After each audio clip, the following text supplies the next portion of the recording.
Welcome to Plymouth Rock. Session. We're on 14. 14! Session 14. Sweet baby. Our Jesus. quinceañera. Sessions. See, Cortorse? Isn't Cortorse? That's 15. 14 is Never mind. yeah. 14 is how you say 14. 14? I'm sorry. Cortorse is 14? No, it's 15. My gringo-ness Oh, is showing. Aye, okay. Por well, we favor. suck. We need to be more cultured. All right. Anyways, yeah, session 14. Who do we have around the table? Kizva. Let's go. Kisva here, aka on campaign or NHP_heartbreak on TikTok. I make TikToks about Lancer. Hopefully, Yes. the Everest series will be coming out tomorrow. I'm almost done editing. Oh, shit. Nice. Things. So, and the question of the day is, what is our character's favorite tabletop role-playing game? I think Akizwa's would definitely be Burning Wheel. Burning Wheel. He wants to have like dense, deep social encounters where you tell like a multi-layered story and the people and the NPCs feel really alive. And if you want to fight or harm anyone, he would like you to have to go through a 25-step 13-page manual on how to do that before you even pick up a sword. I'm not a huge fan of Burning Wheel in real life, but I like parts of it and I steal from it constantly, and I think it's a good game. Fair. Nice. That somehow seems on point. Siege. Hello, I'm Siege. I'm at SiegeFault on Twitter, and I am loving what is happening on there. It's a fun time. The sinking ship is pretty hilarious. Anyways, Yes, it is. best tabletop RPG, I could see Buso if he decided to retire with a hefty chunk of mana. He would probably buy up a Warhammer 40k army, and he would probably play. Oh dear lord. He would probably play orcs, and he would probably be hilarious and not give a shit about winning.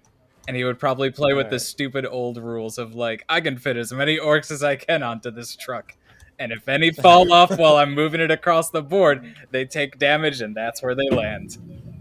Oh Lord Jesus. The old school rules were hilarious. That sounds very Buzo. Riho. All right, so I'm Bubblegum Titan on the internet. I host another podcast called Replay, and I do fun game stuff. So that's who I am. Favorite role-playing game. I feel so like I have to tell you I cheated at first, and I like Googled like what is the most anime tabletop RPG because I felt like there's some weird ones. I felt like that was going to be a good one, but then all of the results, it's just like, no, we're just going to show you video game RPGs because we don't talk about anime tabletop games. Thank you, Google. Anyway, so then I decided, no, she would actually be a really big Shadowrun fan for two reasons. One, she's real good in like physical IRL combat, but like the idea of magic is fascinating to her because like she knows what it's like to be like a muscle punch wizard. She does not know what it's like to cast a spell. So there's that. And then the other reason is that it would allow her to play out her like dark villain fantasies because everyone in Shadowrun is a bad person. Oh, really? Is that how the game's played out? Pretty much. It can be. It can be. It's most fun when it's played that way. Everyone's a little bit of a bad person, even if you're not really a bad person. That's like, you know, it's a gray area. You're all literally playing villains or like doing illegal shit. So, you know. Y'all? Oh shit. Damn. All right, Ryan. Hello.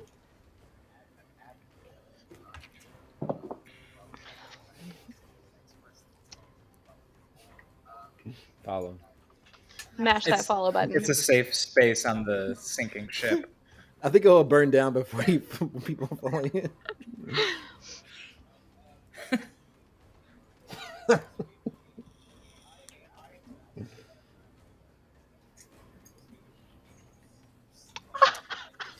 GURPS.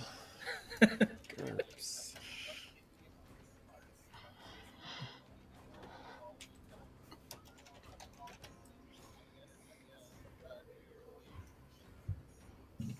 This sounds similar. Follow him on Twitter so you can yell at him and he'll never respond. Well, yeah, exactly. What is this? I'm looking at their website right now, and it looks like the worst kind of visual design of a TTRPG.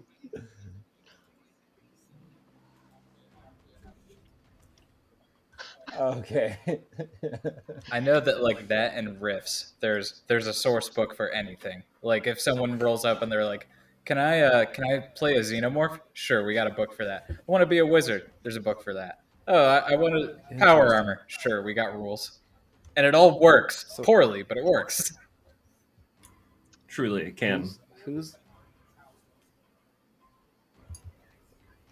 what TTRPG is going to win the TTRPG Apocalypse War of 2062? Apocalypse War? Yeah. Oh, I know. Mouse Guard. That's what's gonna win. Okay. I vote on Mork Borg. Mork Borg is going to win it. They'll beat out all other TTRPGs. I'm betting on the dark horse of what is it? Lovers and lesbians. Or thirsty sword. Thirsty Sword Lesbians? Thirsty sword Yeah. lesbians. That's Thirsty that's Sword RPG? Lesbians. Yes. It is. It is. Mhm. Yeah, that's like the I would- local Oakland like game to jam on. That's from here. I would pay someone to play Thirsty Sword Lesbians. Yeah. It's a pretty solid game. Listen, Oh, shit. I'll run it. Do you want to be a Thirsty Sword Lesbian? No, I would pay someone to play it, to watch. Also, I mean, I could be one. I mean, I don't know. Noted. Oh, wait. Okay. Yeah, give me this. Just create a ticket, Claire, and I'll just buy it. Sick. Awesome. I'll For do it our on seat. Twitch. You can subscribe. I will. Like, subscribe. Like and subscribe. Like and subscribe. All right. Should we play? We have like short. Yes. Probably, yeah. Hour, 2 hours or what? Okay, cool. Who wants to do the recap? I can do it, but who wants to do it? If you give me the map, I can definitely do it. Yeah. Alrighty, transitioning to the map. visual. Yeah. Chibodi City. Because last time we had started after we had finished taking over the bridge, crossing the bridge that gets out. We explored Chibodi City. We're there right now trying to take out the Duchy's forces that are attacking the city, save Teist, and generally undo the mess that has happened in our absence. The rogue NHP, Kokol Khan, has taken over huge sections of the city. We smashed it at the bridge and then helped some bystanders who gave us a very small amount of information. We helped them know that there was a safe corridor out. And then we made a beeline for the space elevator in Chibodi City, but there more of Kokol Khan's animated construction mechs were there, and we had to fight them off, clearing the area so that how do you pronounce her name? Fatum? Fatum, yeah, she's on FIFA. Yes, so that Fatum could escape back Nice, into yes. Mfukane space. Yeah, And Exactly. the, Yeah. the bad news that I remember we learned about Kokol Khan is that he's like kidnapping the civilians or the people who don't resist, basically. And now they're underground, right beneath the builder, I think. Yes, they're underground beneath the builder. That's all I was going to mention. And the only way to access that is through downtown remodeling. So, yeah. Yes. Yeah. But Yeah, and then there's some other kind of narrative events around too. You know, Team Suit's still locked up, presumably somewhere. Teist Helm is looking for any remaining members of Helm that might have survived the assault on Chibodi City, and also Ilyana wants to spread the word of you all's innocence. So there's a couple other things for you guys to do. But yeah, where y'all left off was just taking out everyone to catch a ride, all of Kokol Khan's forces, and Fatum was about to board a ship to get the fuck out of here. A+. Alrighty. So let us get on to the different music. Okay. Can you guys hear that? Wait. yep, I can hear it. Oh, is that too loud? Okay, there we go. Cool. So let us go where you all are at. Go to the, which one is this? 3.3. Where are you, baby? I don't see you no more. 3.3. To catch a ride. There we go. So yeah, you all have just finished taking out all of Kokol Khan's forces. The space elevator, the uplift station, is clear. Fatum and Ilyana are with you. They are canonically in a ice cream truck. That's what we said, and that's what I'm going with. Yeah. Yes. She's on the map, and Ilyana is around here somewhere. As you all conclude your combat and you see the smoking wreckages of Kulto Khan's forces, the Scour, and the RPB supports that the NHP sent in, you see Ilyana looking a little nervous and just kind of looking around and just also looking a little like worried and like she's kind of had this face on like, oh, this is nice that Fatum is getting her shit done, but I need to get the message out. I need to contact my parents, that type stuff. So you see her looking a little worried. Fatum is inspecting some of the ships. She's finding that a couple of them are inoperable. There seems to be two that are operable, and she's kind of like looking up to kind of into the skies. But yeah, so that's what she's doing. What are you guys doing?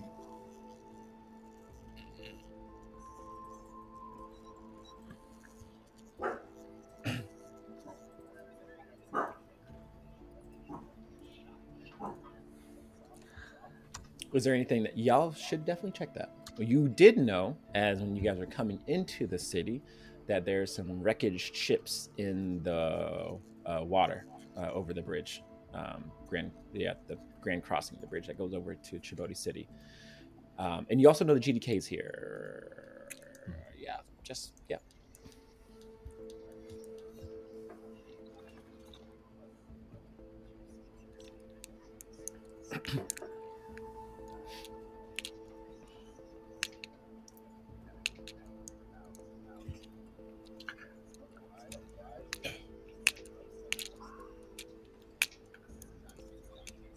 Well, I mean, there is the potential. We've already seen a literal Mfakane backdoor in the supply base that we were at.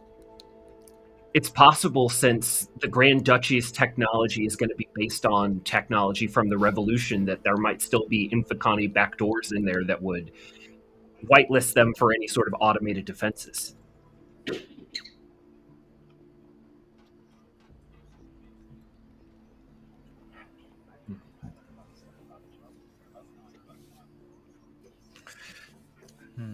That's fair, but I think we can... I have a very slow firing gun. I mean, at least we have one of my drone turrets down to protect this immediate area, but I don't know. Part of me wishes that we could just remote into one of the ships and have it take off and see if it gets shot down. Totally can. Totally can. Totally can. Could. But that could draw attention. I think it might be better if we create a distraction. So maybe we should get ready to leave quickly and I don't know.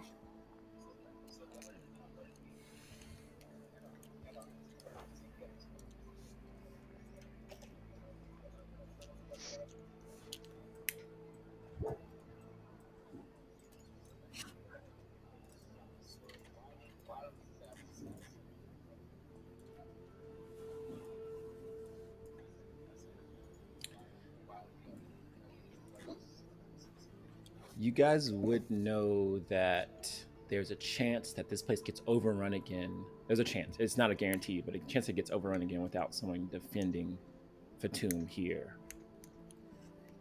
You do have Katra. She's with you somewhere too. Just probably smashing all the Kultokan's forces just to make sure they're dead.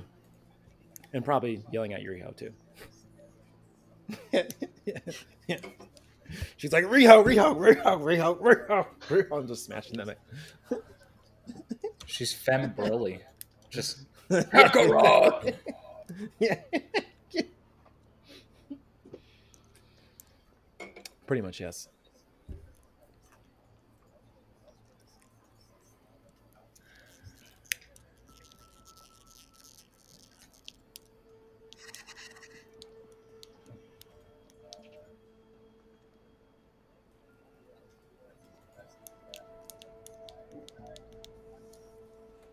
Oh, Eric, yeah, Eric's around here too. Let's just throw Eric on the map too. We could tap in Katra to babysit. That sounds like a really good idea.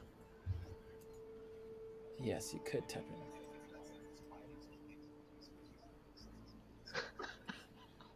Yeah, I don't really trust her though, but that's fine. Yeah, it's. I trust her enough to know that she wants to kill me. So she's not going to let anything happen to the charge because I told her if she doesn't hold up her end of the bargain, she's not allowed to kill Riho.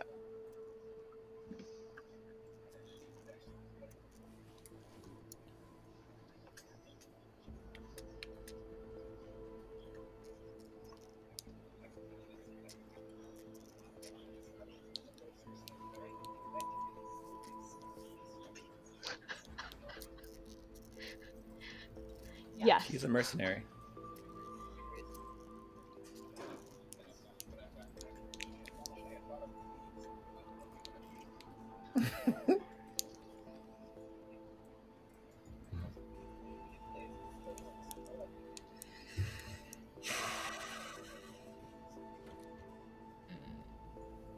Fatum will look at you all, and as you're having that conversation, and she'll kind of graze her hand across one of the ships that seem to be okay, and she'll say, "Might I make a suggestion?"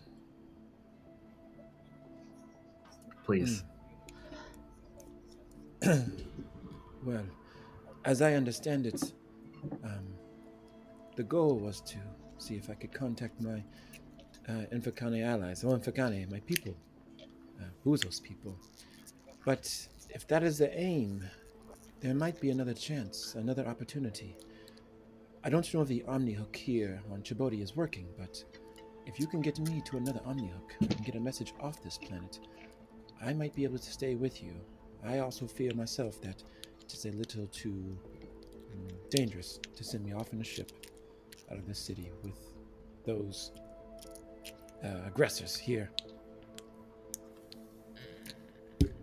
But you're not going to be physically safe if you're still down here on the ground fighting with us.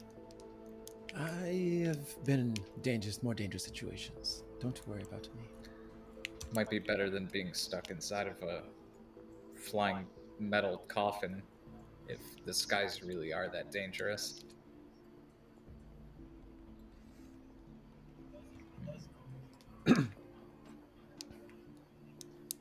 Well, we didn't waste our time. We've got 2 working ships. You do. Yep, and you have an uplift station that's secured. Yep. And I think we ought to use one of them. Yes. So we're worried about automated defenses. We're worried about a lot of different activities. We're worried about a lot of these different things. Maybe we could use the ships as a distraction if they think that we're planning, if somebody's trying to escape or doing something, we can draw their fire and then move past their artillery line and get in close, where Riho and Katra can do the most damage. I like the way you're thinking. Exactly. I mean, they're going to be worried about potentially air support. And I mean, things are chaotic enough with the situation and with Khan disrupting communications. If we can maybe change the transponder codes on some of these ships a little bit, they might look like military targets instead of transports, at least on sensors.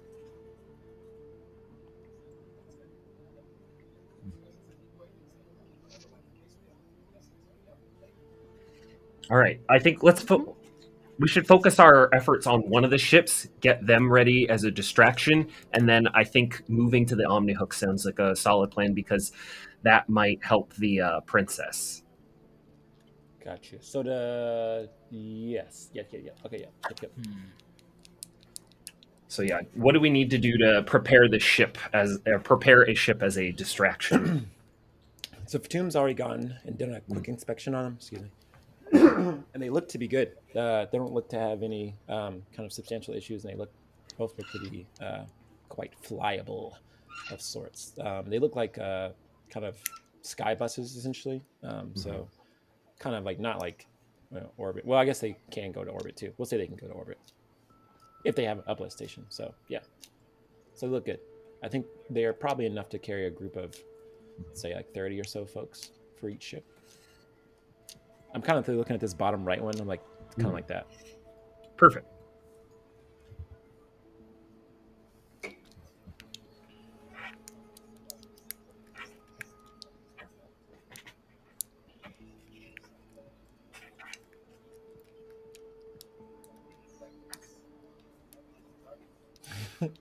I think so. Yeah, I think we could. I don't know if we could program the autopilot to do much more than just do a flyby in a pattern that makes it look like a military aircraft.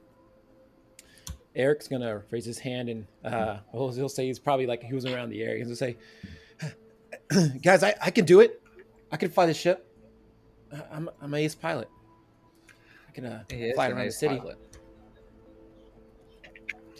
But you think you could pilot it with a remote signal from your craft right now? Oh yeah, that's what I meant. I could do that. Yeah, I could. Yeah, I can fly it. Yeah. All right. I think that sounds like a good. I think that's a good idea.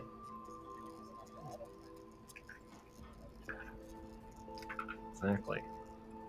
All right. So where am I flying it? We're just gonna need you to fly in a holding pattern because we're getting to the Omnihook site, right? So we need to distract. Yeah, we need to distract their forces so they're not looking at the Omnihook site once we get there. Okay, cool. So let's drag old Eric Areno into the map. So Eric is offering to. I know, right? Eric is offering to fly the remote pilot the ship where you guys want to. Tell me what your intended benefit of this is, and then we can kind of discuss like what basically, I thought of it as drawing artillery or reinforcements away from where we are if the ship is somewhere else. Okay. Yeah, something that would distract them enough. What do you... Go ahead. I was just going to say, any situation that has the enemy using up all of their ammo and special abilities on something, cool. Like, I don't know about you, it'd be kind of sick if we provoke them to attack this and then we get to enter a fight where, like, every enemy unit is waiting for recharges, has to reload, blah, blah, blah, blah. Ooh. That would definitely help, at the very least, getting past artillery. So, like, avoiding bombards. Yeah. would be on my dream list of what it would do, is eliminating bombards from an encounter. Okay, two options. Either you can use Eric to reduce. Remember, these clocks tick up, and when they tick up to the maximum, bad things happen. You can use Eric to reduce a segment on one of those clocks, or you can use them to like maybe, let's say, like slow walk NPCs into a battle. So like normally if a battle has like 4 NPCs to start with, it will start with half NPCs and then they'll slow walk into the battle. So which one do you want to do? Unless y'all can think of something better. That's all I was thinking of. Yeah, what do you guys think? I think that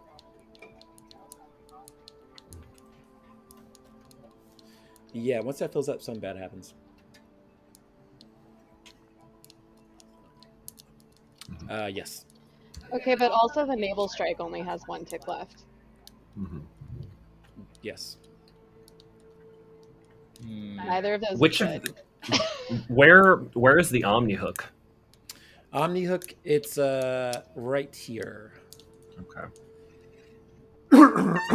Man. I think we should have him reduce. My vote is to reduce downtown remodeling by doing that. It's near where we went. It's truer to maybe the plan of distracting it while we handle something nearby. I think that, That's and fair. then that way, if we go and we handle that, it won't eat that up. Also, maybe he can get some intel on what's underneath the big bad city. Because I know that Shaka said that there's... Yeah. That's the entrance to the sneaky, beaky underground. Cool. Do you want to do that? I'm gonna make Eric roll a d20. Yeah. Alrighty. Yep. All right. Let's Eric, get it. He says, "All right, guys, believe in me. I can do this." And Fatum just kind of says, "I don't think he's going to make it." B for victory. Anime poses. He's an ace pilot. Oh, yeah, that's right. Yeah, right. You're right. Yeah, he's remote piloting. Okay, yeah. Let's roll d20. See what happens. He's an ace pilot. Nice. Hey. Not bad. It's going to take him a while to get information back to you all, but he is able to take some attention away from downtown remodeling by taking some of Kotokan's forces and have them chase a rabbit or some kind of, chasing a rabbit, essentially. Cool. Okay. So yeah, with that, Fatum says, "Well, should we get going to the Omnihook?" Oh yeah, you guys gotta do your repairs. Yeah. So you guys have time to take a short rest. You also, guys, you can take a full rest if you want to. Just one of the ticks is Mhm. gonna go up on. I'm, Yeah. I don't need a full rest yet. All right. I'm Let's do gonna some sit at my repairs. half health and but full structure because I have 3 armor. And That seems okay. okay. I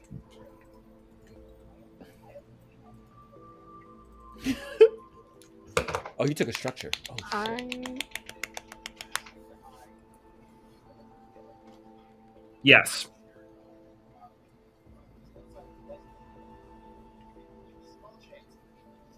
Yeah. can confirm.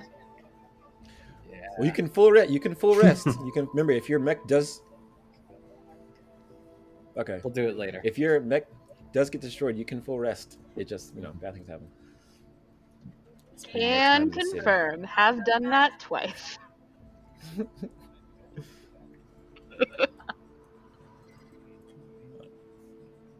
All right. What about you, Heartbreak?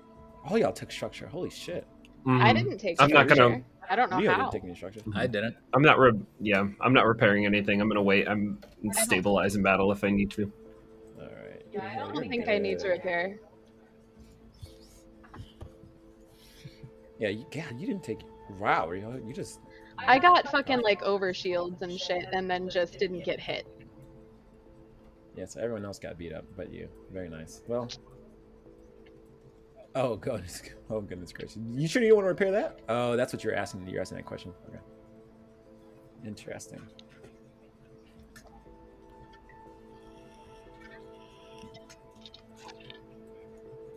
The question: Okay. if somebody Mhm. uses a weapon like mid combat and they're down to like no real weapons, can one of us just like give them one of our weapons? Is that a No, thing? because the weapons are canonically like tailored to the mech systems. Like mechs are so specific that weapons can't be like Damn, so I can't just affixed. like hand Rico a sword. It sounds stupid, but I feel like you should be able to do it. We have to have the mount to do it too. Like if Rico doesn't Oh, have like right. the correct like strength to carry a big old heavy nanocarbon sword, Okay, then that yeah, makes sense. I just had to know. It might have been relevant. However, yeah. you But you can do mech kung fu with improvised attacks. you can, So and I also let you pick up like instruments and get a better improvised attack, like a pole or something, or a throw a car if Noted. you use it full action. I know. About right. Or a like telephone It's pole, like, yeah. Alrighty. cement pylon. Exactly. Pylon. We need more pylons. Ilyana looks to you, Riho, as you all look like you're finishing up your repairs on your mechs, and says, "Riho, are we leaving now? Are we? I really want to contact my father." Our next stop is somewhere that you should be able to reach out to them. All right. I was just never mind. Uh, I'll get in the truck. Do you need a minute? No, I, I just had a thought occurred to me. I was thinking that possibly. Do you think my father is a part of any of this? The destruction of Yako's dagger.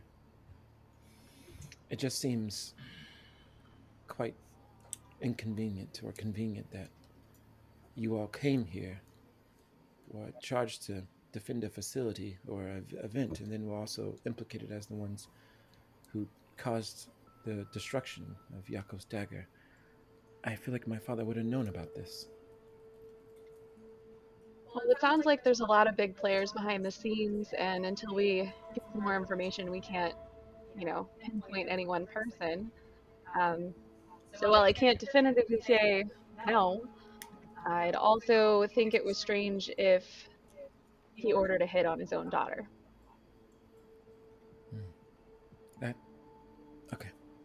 I thought it's a silly thought. Oh, all right. Riho's We can gonna go. like put a hand on her shoulder like comfortingly and just kind of squeeze and be like, "It's okay. There's a lot of things going on right now. You're gonna have a lot of thoughts, but we'll figure it Yeah, out." you see her like appreciate it from her hero Yeah, wholesome, heroine. wholesome heroine. And Fatum says, we should be leaving now. I'm ready to fill the street and be the point man. Is Let's go. who's staying with the other ship? Is anyone staying with the other ship, or is Katra staying with the other ship, or there's two? I feel like if Katra wants to hold here, that would probably help, but it's up to you guys.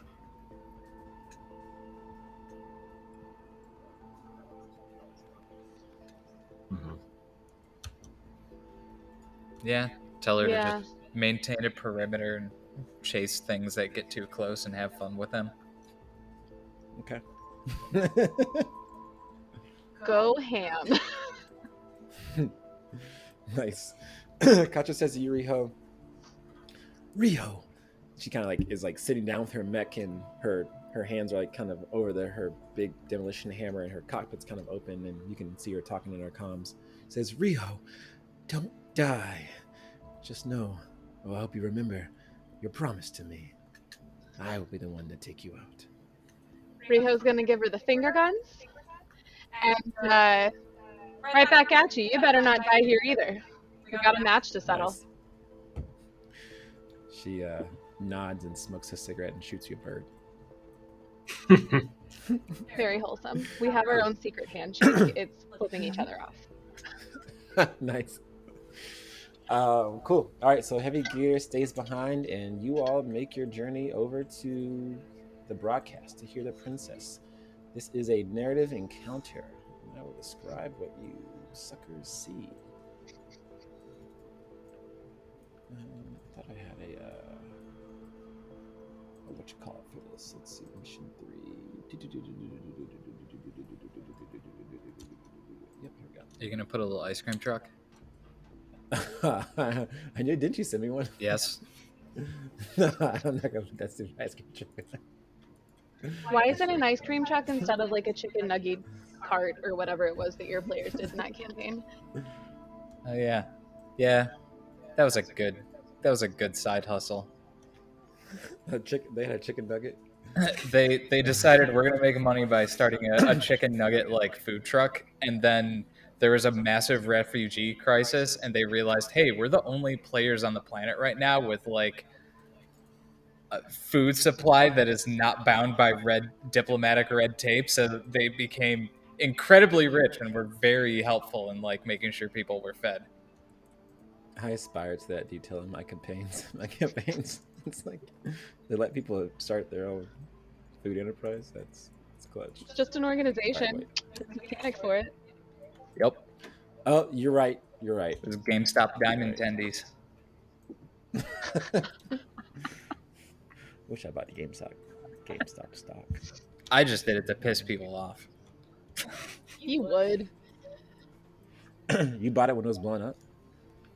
Yeah, I mean, as soon as you hear about something like that happening, it's far too late, but I did my part.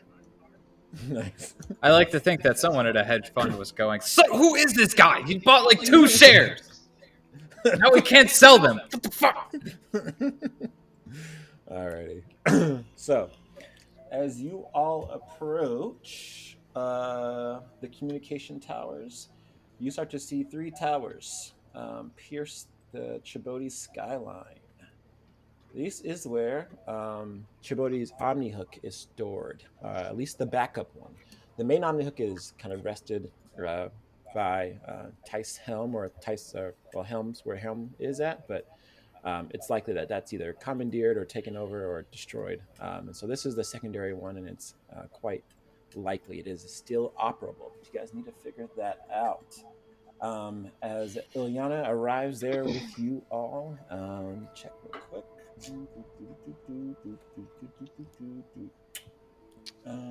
Cool. Yeah, she arrives there. She looks up and sees the sky, and she sees some of these buildings are smoking a little bit. They appeared. God damn it! Can you guys hear me? Mm-hmm. Yeah. All right. They appear to be a little bit damaged. So you don't exactly know if the Omni hook is working, but you'll need to get in the buildings and find it and figure out if it's working. So Ilyana says she's looking up in the sky. I can do this. All right. And Fatum kind of like puts her arm around her shoulder and says, "Let us go." Oh God. I don't like bringing in two civilians into what is potentially a firefight. You don't see any. Well, you can check.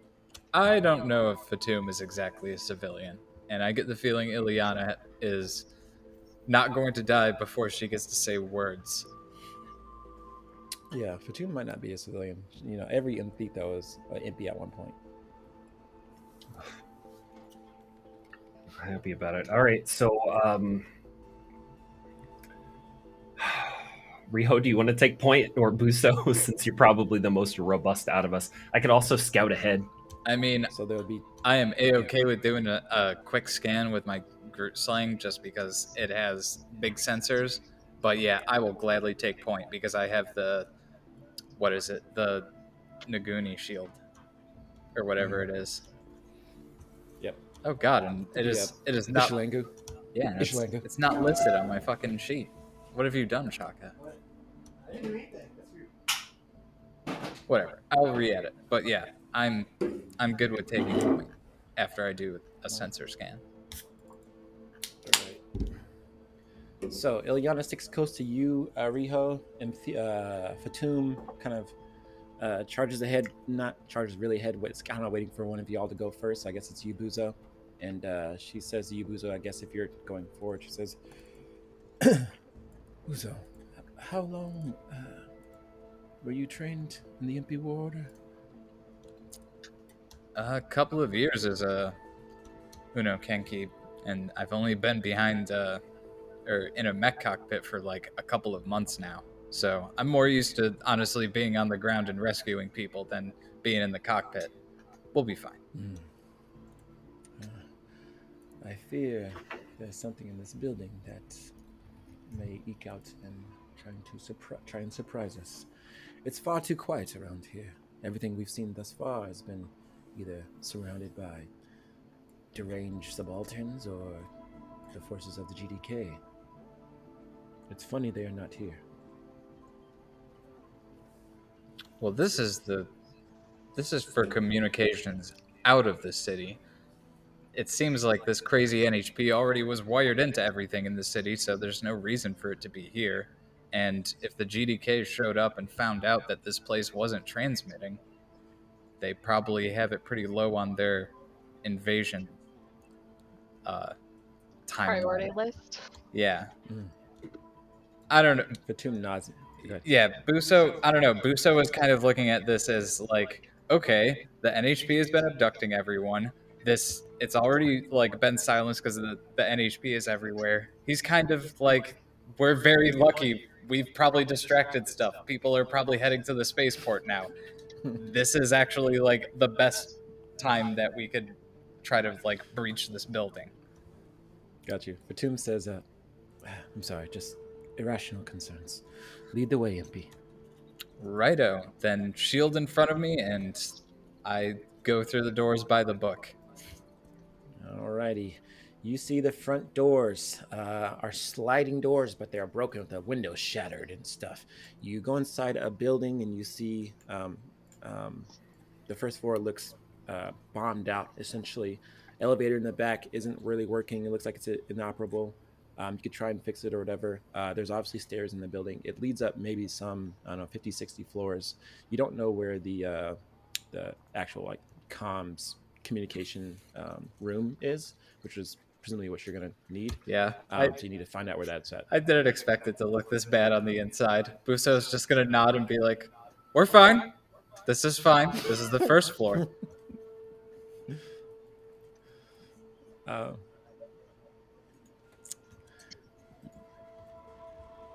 Yeah, you can look at a director. Yeah. You can look at a director.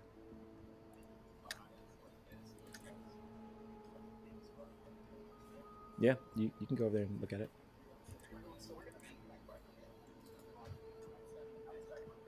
Yeah. Yeah, you can't fit your mech inside here. I mean, you can fit your half-size mech in here. It's just going to be hard for you to move in here. Yeah, Heartbreak's piloting that right now, and that's what's watching out for us out Okay. front. I wish that you had mag clamps to just hang outside the windows like bonjour.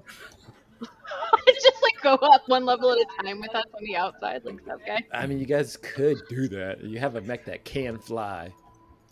Rico can fly. You're wearing a mobility hard suit, right? Oh yeah. Yeah. Why don't you stay down here then, and we'll go up floors, and you can cover us down here, and then if we need help, you just fly up and bust in a window.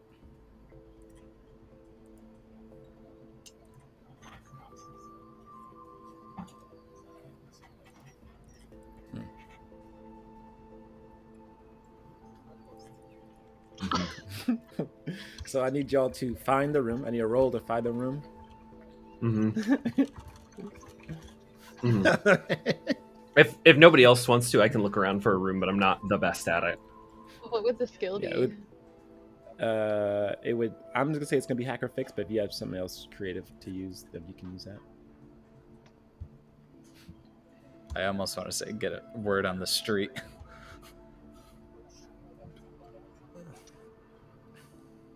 No, it's a secure communications facility. I think. I mean, I could take control and just fucking start walking somewhere with the utter confidence of an anime protagonist, knowing exactly where I'm going because I've totally been in buildings like this before all the time. All right, you can use take control. I'm gonna give you one difficulty. That just sounds. Actually, I'm not gonna give you one difficulty. I'll make it risky, Riho. You can anime protagonist the fuck out of this situation, and just act like you know where you're going, but bad things will happen if you get below a 20. I don't know if I want that, guys. Do you have another idea? The only thing I can offer is the safety of having a huge slab of a man behind you with a very big shield. That's true.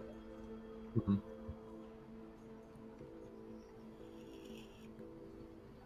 Ryan, that bear in your background is is like staring. Just like the shit's staring. Shit's creeping me out. Oh no. Anyways. All right, what are you saying, Ryan?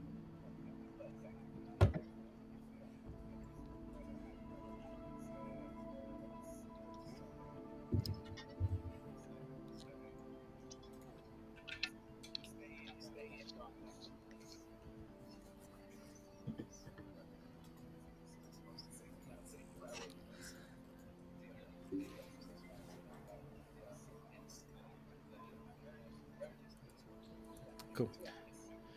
Cool. Ryan, as you approach one of the terminals in this facility, you see it kind of fritz in and it has like a small like little blue screen that pops up with operating systems. It says it's rebooting or whatever.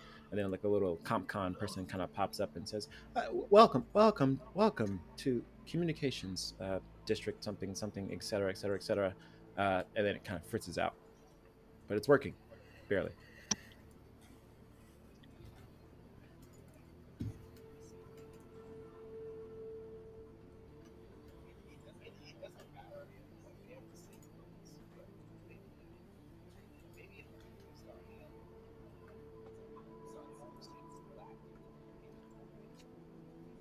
Oh, that's cool. That's cool. You're yeah. Give yourself an accuracy. Nice. Yeah, We've got cool. the codes. You got the access got the cards. codes.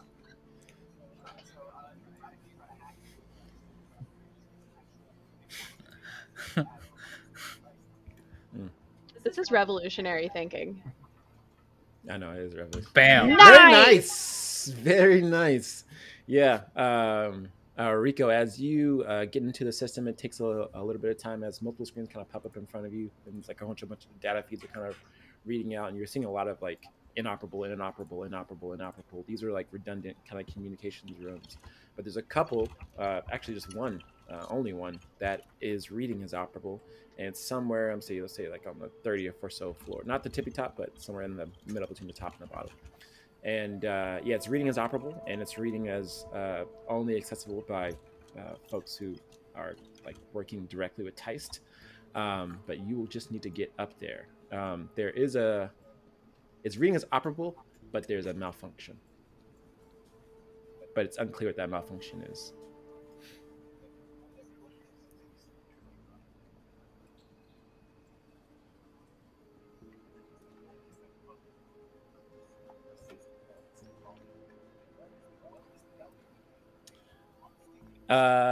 There. Let's roll a die and find out. Thought I remembered you saying at least one was busted. Oh yeah, one was busted. The other one's busted too. Does Or flying with your mech. if it's got an error, are we going to need Rico's help to resolve this when we get there? Probably. So should yeah. someone else stay behind, or do we even need a rear guard?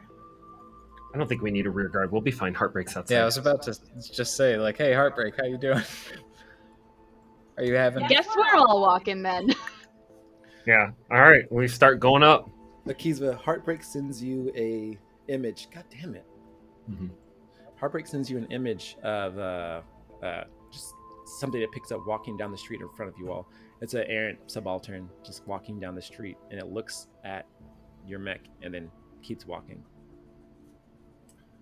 If we make too much noise, we could draw some attention to ourselves. There are patrols that are going out, but it looks like they're limited. Let's still try to be as discreet as possible. It seems like they're going specifically after humans. They don't seem to care much about other mechs. Yeah, but NHPs operate off of data, and the more data we generate, the more likely it is they'll get curious. Anything, power usage, seismic data, anything like that could attract their attention. So be quiet as a mouse. Got it. Yeah. And with that, I will activate the invisibility on my hard suit and basically hide out. Well, that's cheating. Are there any security cameras still active in the building? Ryan, do you want security cameras to be active since you've hacked into the thing?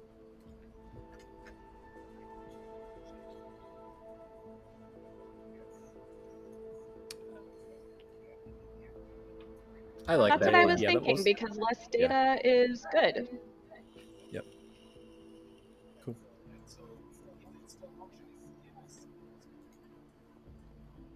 Yeah, so you guys will need to make it up there to figure out what's going on. So I will need a roll. Yeah. Oh, the camera. Oh, I got you. Yeah, it points out a room, and it just looks like there's a dead body over this communications panel, and there's, I don't know, it just looks like there's a dead body over it, and something it's not clear from the cameras.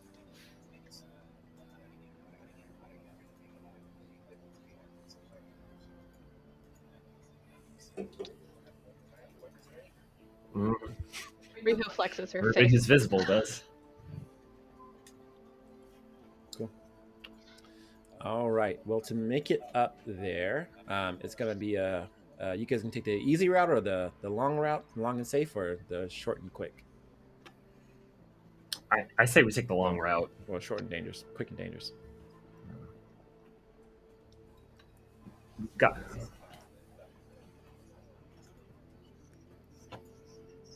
Okay. Right. Anything but the stairs. Well, that's exactly what you're getting on the stairs. Yeah, we're doing the stairs. You get on the very God, I can't. No words are coming to me right now. The poorly designed series of escalators that take up way too much space in this thing. You can get on the escalators if you want to. That feels very exposed. Let's not. Yeah. So much walking. This is gonna be like that one Final Fantasy scene. It's gonna be like the end of Ghostbusters, is what it's gonna be like. Riho's just gonna like pat Buso on the shoulder and just be like, "Man up, you got this." I hate you. I hate you and your tiny little self that's 200 pounds lighter than me right now. Finger guns and a big wink. I am stowing my rifle preemptively and just going to begin hopping, like hop up the stairs. Just keep breathing. Just keep breathing. It's fine. In through the nose, out through the mouth. I have a full med kit and this giant shield and all this armor. I am so heavy. Evil mechs can't take you guys down, but fucking stairs can take you down. Go ahead. What's up? Yeah.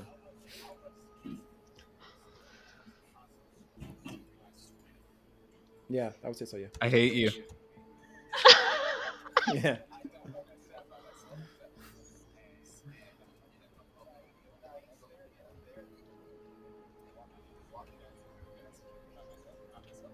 Mhm. Can you take me with you? I'm small.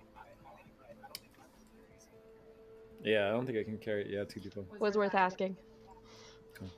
Well, we just get a quick montage of Buzo panting, and moving up the stairs. Ilyana stopping every once in a while, asking for shit, stupid fucking like asking for help. And then Rico, you just you fly all the way to the top and just like sitting and chilling and waiting for them. But Rico, as you get to the top, you see that this the door is apparently locked, but you know have the access to it.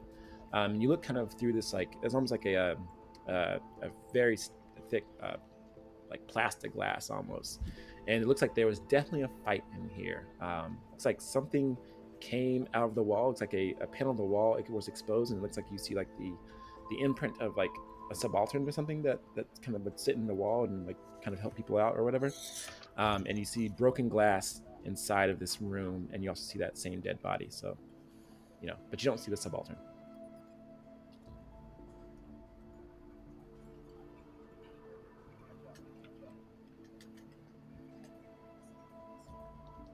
Okay.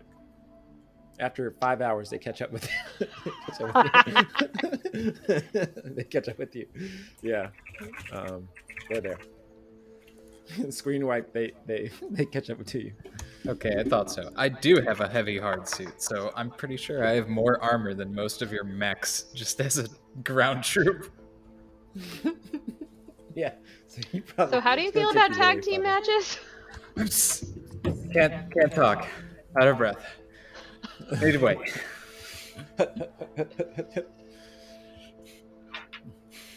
I'm half-heartedly checking in with like Ilyana and Fatum. Like, you good? I don't care. I'm assuming you are. They're not good. They're not good. They're not good. They're not Riho's good. gonna approach the door since we're all caught up here, and she's Mhm. probably the least out of breath out of all of us except for Rico. And It's like uh, stretching. That was a warm up. yeah, whew, that was great. I didn't even have my like Super Saiyan weights on for training. Anyway, um, so I assume she's gonna see basically the same thing. 100%. Are there any signs of like a forced exit from the room? No, forced entry though. The glass Forced is broken on entry. the on the other. There's like a hallway sort of like well you're on the exterior. There's a like a holding room or a waiting room where like the exposed kind of wall panel was shifted back and the subaltern presumably came out, and there's a room like to the right of you that has it's also kind of like plastic glass or whatever, but the glass is broken towards the communications room. You can kind of see a little corner of like the massive communication panel, and it looks like it has a lot of expensive and high-tech shit. Great. If this was D&D, I'd be like perception check. Do we like hear anything unusual, or do we have any readings from like do we know if that's still in the area? I don't know if who's the best person to do this. Akiza, maybe. The room's fairly large. Like think of it like if you ever see Evangelion, like the nerves like headquarters room or whatever. It's like that kind of big. I've never seen Eva. It's fine. It's like a big vertical auditorium that's tiered Yeah. and very empty, but also full of nooks and crannies. Oh joy. Yes. Okay, Yeah, I so could definitely, while they're around, like invisible, I can look around if you want me to. oh yeah, that's right. You're invisible. Okay, yes. All right, yeah. I'll get up at a high vantage point and I'll start looking down on everything and see if I can spot anything. We have to go into the room first, and Oh also yeah, being invisible will stop you from human eyes. yeah. Well, That's about it. hi. Yeah, Yeah. yeah. Interesting. So yeah, I'll sneak into the room ahead of everybody else then. All right. Door opens. You go inside and you look to your left, and the wall just like parallel with like the door you just came through also has a panel slid back with two more subaltern like imprints that apparently two more things came out of here. You look to your right, you see a broken glass, and you see this massive sort of semi-massive sort of sized room, and you see a dead person kind of splayed all over the control panel, and yeah, that's pretty much all you can see from your point of view.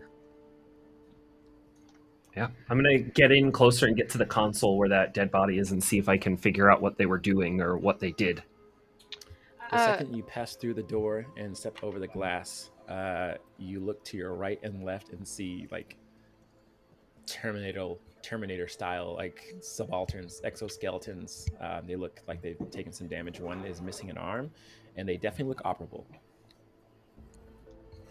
Are they active? They're like on either side of the wall, just like standing and looking out. I'll look back and I'll hold up my fingers to show everybody how many of them there are, and there's 2, and then I'll keep going past that. So did we see any of that? Oh, I guess you see Kiza throw up the peace sign, the 2. Mm-hmm. Yeah. While he's invisible? Huh? Oh. No. Yeah, no. then you can get my message when I can just tell you that there are 2. Kiza, as you take another step, the heads of both of them turn in your direction. They're not doing anything, but they turn your direction. Mm-hmm.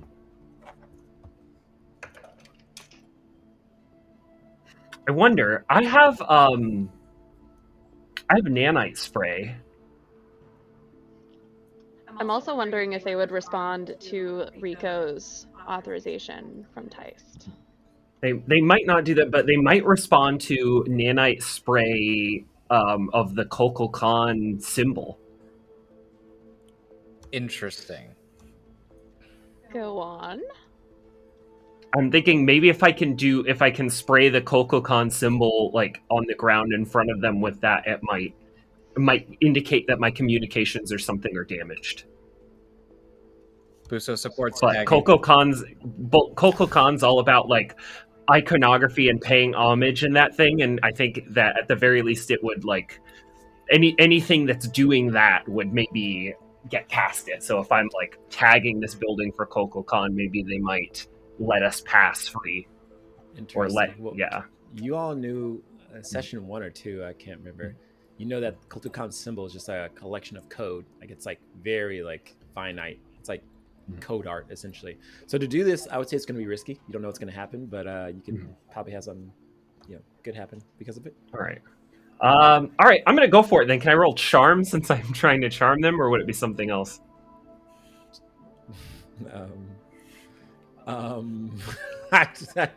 Okay, good. Go ahead. I mean, go ahead. All right. Go ahead, do it. I have been charming Kukulkan in the past. Let's see. Big bar. I can't look at it. Oh no! Ooh, big failure. The second you start spraying your nanite spray, one of them grabs your hand and pulls you and throws you into the side of the wall. You kind of hit the side of the wall and kind of fall down. You take 1 AP damage.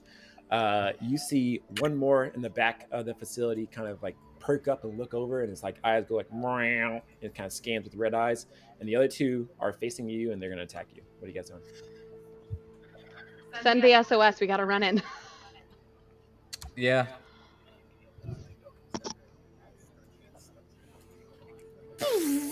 Superman. Yeah. We just what y'all want to do? Let's just tell the keys, but stay down. We'll handle this, and you need 3 rolls to beat all 3 of these things. Let's apply violence.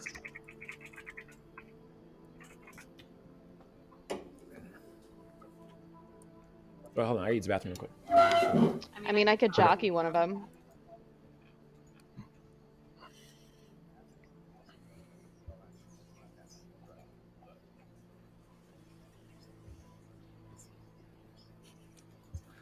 The only relevant one for me in this situation is to take control.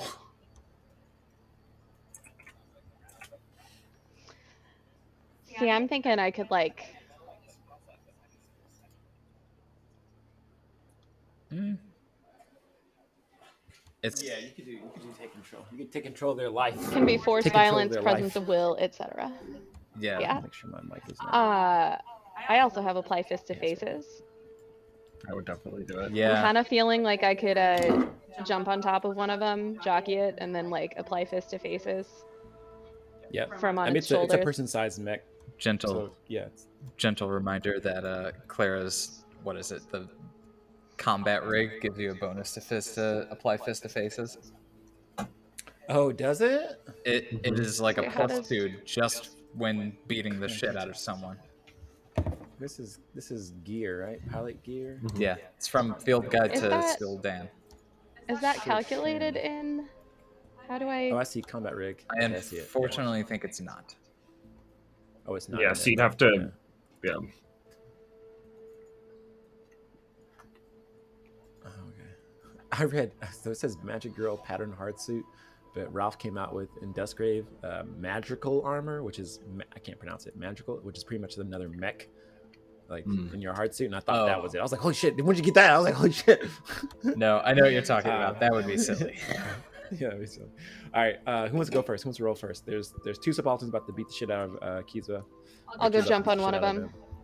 All right, cool. Go ahead, Rio. Cool. So how do I do this so that it correctly calculates? So you'd roll a 1d20 and +6. Oh, just roll your trigger and then add the accuracy. Just press the trigger button, and then it'll prompt you to roll to add accuracy. Okay. Yeah, baby. 12. Rio with the 12. This one that just slammed Akiza against the wall. Apparently these are security drones.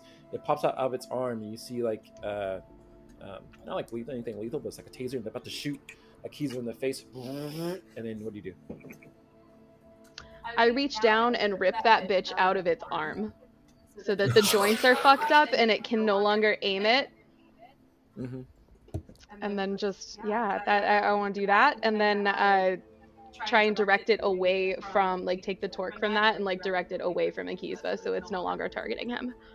Nice. You direct him away. We'll direct it away, and it kind of pulls back, and then it kind of slips back a little bit and loses its balance and goes over the edge and falls down to the ground, kind of crashing. It's like I would say like a 40-foot drop, and just kind of falls over the thing. But the other one looks at you now, and now it's like kind of geared on you, and it pops out of its arm a taser as well, and it's about to fire on you. I'm gonna stare it dead in the face, and now someone else can take an action. I don't know what else to do other than take control. I am a-okay with just charging forward and mosh pitting it to death with a very large ballistic shield. Nice. Go ahead and do that. Okay. Give me a roll. Oh no. Oh god. Buzo, you charge forward. Okay, you choose two things. Either you take damage or you miss, it dodges you, and you damage the control computer console. I will take damage. All right. As you charge forward, it dodges out of the way, but is able to kind of grab you before you fall and crash into the control panel, and it kind of like slams you to the ground, almost like it's a security drone, so it's like probably trying to subdue you and just slams your face into the ground. You take, I don't know, 1 AP damage. I'll live. I'm grumpy, but I'll live. You got one subaltern on top of Buzo. You got another one walking up towards Riho, Akiza, and Buzo.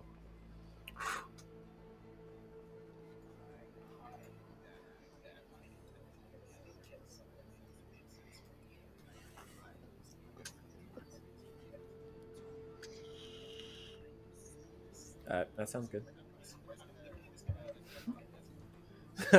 Go for it. Yeah, you know there's an edge now that you can knock them off of, like plummet to the ground. Cool. Give me a roll.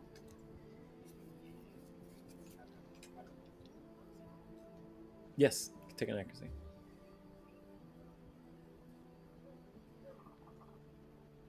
Very nice. So what does it look like as you charge this one that is on top of Buzo? That's pretty much just subduing Buzo.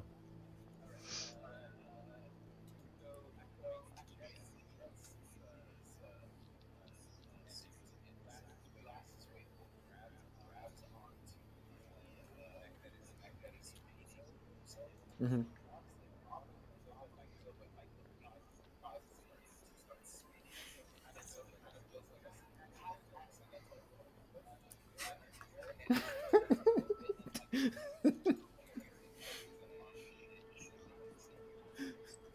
Sounds like a Smash Bros. Special move. Yes. We get like the sound effect. Super move. They ring out. That was good judo. Yeah. So yeah, you do exactly that. And Boozer, you're kind of like maybe like a badge or something is ripped off of your hard suit because the subaltern is trying to hold on. And yeah, that exactly happens in a split second as Rico just kind of throws that subaltern off into the ground. It kind of breaks and hits the ground.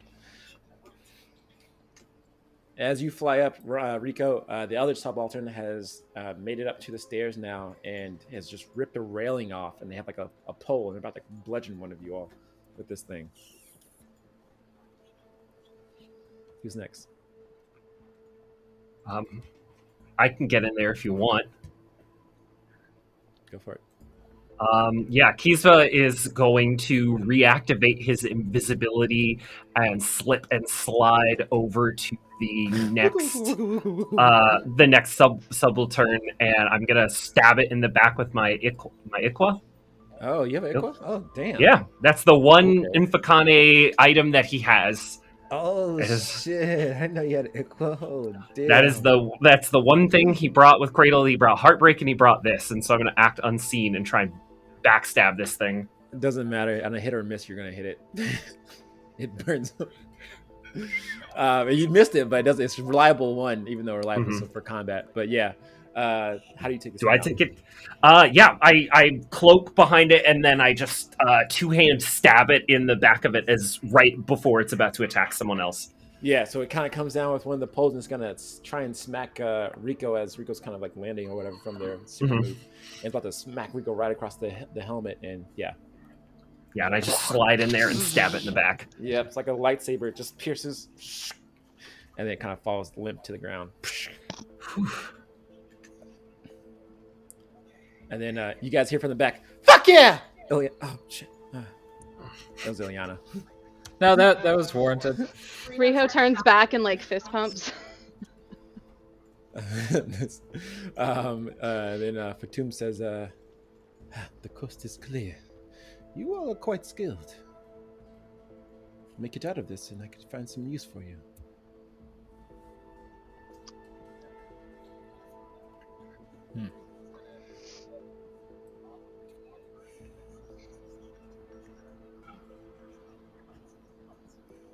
All right, you push this person off the console, and you recognize their face. Uh-oh. They look like someone you saw on your second day here. Oh no. Oh no. If you guys go to... Yeah, here we go. I'm showing it to you. This looks like Karina Barana of the trade company of Bria. She's a member of Helm. It appears she was trying to communicate and get a message out, but was killed by subalterns. If I search her body, can I find anything on her that might have any recordings or like data about what she was trying to transmit? Yeah, you could probably find her personal Omni slate. I'm gonna look at that Looks- while y'all look at the communications center. Cool. Ria, I'll just go ahead and tell you what you get on her personal Omni slate. It says a bunch of frantic communications to other members of Helm. There is some messages in here saying, why is the GDK attacking us? There's some messages in here saying that to other members of Helm and other like people she knows that it's kind of funny that you see that she's saying, why is the GDK attacking us? Because one, she's with the trade company Bria, which is now the GDK, and two, the story is that the place was attacked by like subalterns in Kultokan or whatever. And then some other messages to family members asking if they're okay, and she's trying to get here to get a communication out to someone else to save her. That's so sad. I'm gonna like move her body somewhere like out of the way and sort of position it respectfully, and like I don't know if her eyes are open, like close her eyes, do that kind of stuff. Just like pay some respects. Nice. And also so that Ilyana doesn't have to look at a dead person because she is too young for this. Yeah, she gasped. Yeah, she's like, I knew her.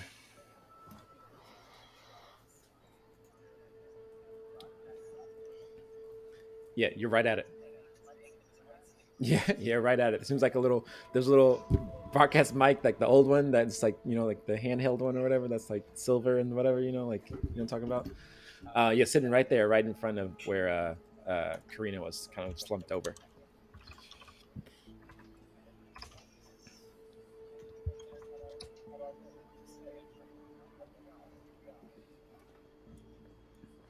Alrighty. It does appear to be malfunctioning, so I do need a check to get it working. If you want, I could try and help you. I have a subject. I have a sync rig. It lets me plug my body in to hack. Ooh, that What? sounds cool. What? So, yeah, I don't. I mean, I mainly use it for like NHP things, but I could try. No, you could totally do that if you want to. Yeah, add an accuracy to it. I would say it's gonna be. Let me see. How do I want to do this? I don't want to make it risky. This is not technically allowed. Yeah, this is not technically allowed in Lancer, but I'm gonna do it anyways. So I'm gonna raise the DC from 10 to 15, and yeah, then you can just you can add accuracy to it, and then yep. Venture, yeah, I think with Akiza's unique assistance, you can create a solution to circumvent. It's like a data error essentially, or something like that. That's kind of causing the block of communications to go out. Also, probably something that Kultokon is stopping from happening.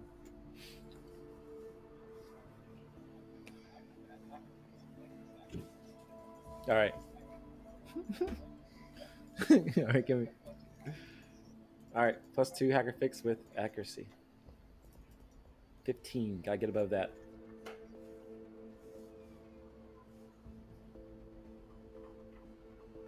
Ew. No. with a failure, Akizva, as you were hacking into it with your this is a subjectivity suit, right? Is that what it is? Yes. Mm-hmm. What do you see? Like what is that? I assume this thing is covered in feathers and like looks. It looks like I'm moving through sort of like a carnival, like the Breaking of the Houses event, with each like float or stall and things are different places, and I'm walking around this landscape. Except it looks bombed out. It looks unnervingly like the Breaking of the Houses after it was attacked, but before the island got blown up. And as I'm moving through all of this area, I assume as we're hacking, either I like trip and fall on a hazard, or some sort of subaltern creature, like some sort of malicious program or security program, comes out and attacks me. But if not, I just like fall off of a chasm and barely catch myself. Got you. Yeah, I would say you see exactly that. And then one of the last things you see is at the end of this kind of like, probably like at the end of this like corral or something like that. In the extent of your technological vision at this point, you see Ziggurat at the far end. You see a shadowy figure on top of it, and in front of it, you see a mass of people. Looks like they're praising it or like offering up something to it, and then it cuts out. No bueno. It's a cult. Is it a cult if you're coerced into it? It might be better to just rig up. Is there maybe like a portable hook that we could rig up to this instead? That might be better. So you guys tried to hack into the like wide area comms of the city. You can try and do less secure or less monitored or less like what's the word I'm looking for? You can do radio comms. It's less intensive, and not really much people like monitor radio comms, but the target audience is going to be it's less, presumably, because it's radio comms. It could get lost into the chatter.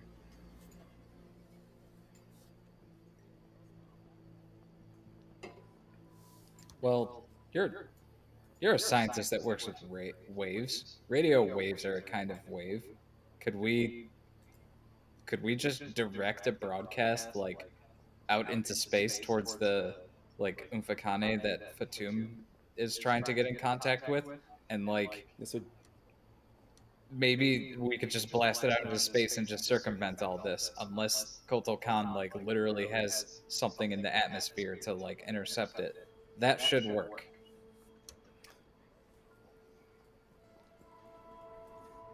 but they will arrive.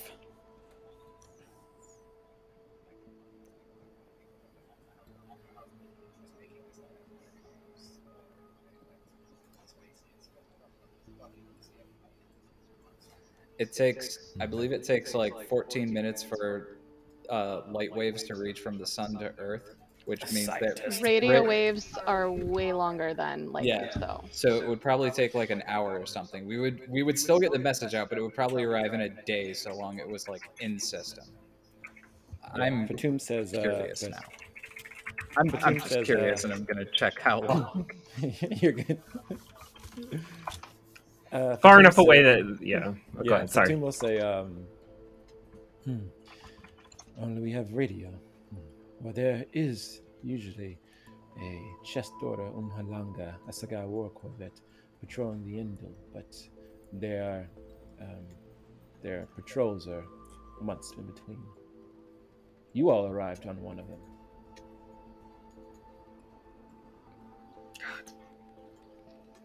Okay.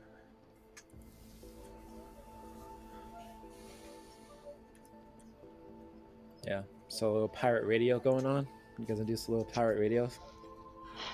Sail the high seas, let's go. Yeah, I that's the plan. immediately hand out several frequencies that I know are good pirate radio stations. I have them saved in my sound system that I, for some reason, is still in my backpack. Yeah, you've been here long enough. You know where the pirate radios are at. The good ones. Yeah, you can get that. You can get that signal out.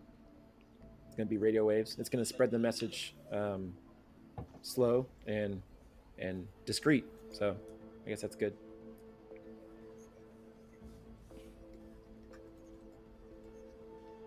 Cool. All right. So you look back at Ilyana. She's kind of like holding her knees and looking at Karina and kind of looking back at herself and looking at Riho, and she says, "I can do this. I've got this." And she pulls out some. I'm gonna print out, because I also have a handheld printer, the little like Tiano sun thing. I'm gonna print out a quick one of those and give it a nice little sheen, and just head over to her and like tack it onto her lapel and be like, "There you go. It looks stately Cool. now." Cool. We'll say you've had it. I think it takes like hours to print shit, but yeah, you got it. I mean, yes, but it's the future. Yes, the future. Yes. Yeah, Also, it's just a little teeny tiny pin, right? Yeah, it's a little teeny tiny pen, one color. Yeah, it gets printed immediately. Cool. And the Ilyana will step up to the mic and sit in the chair that Karina was in, and will tap the mic. Hello, my name is. I can't do this. I can't do this. Riko's gonna put a hand on her shoulder to like give her some support. Just say, "You've got this." She looks back up at you and straightens her back and says, "Okay, my name is." Okay, cool. Okay. Starts again and says, "My name is Ilyana Yemes, the youngest daughter of King Manuel Yemes, and I have a message for the people of Tiano. What you saw and what you see and what you hear on the news is not true.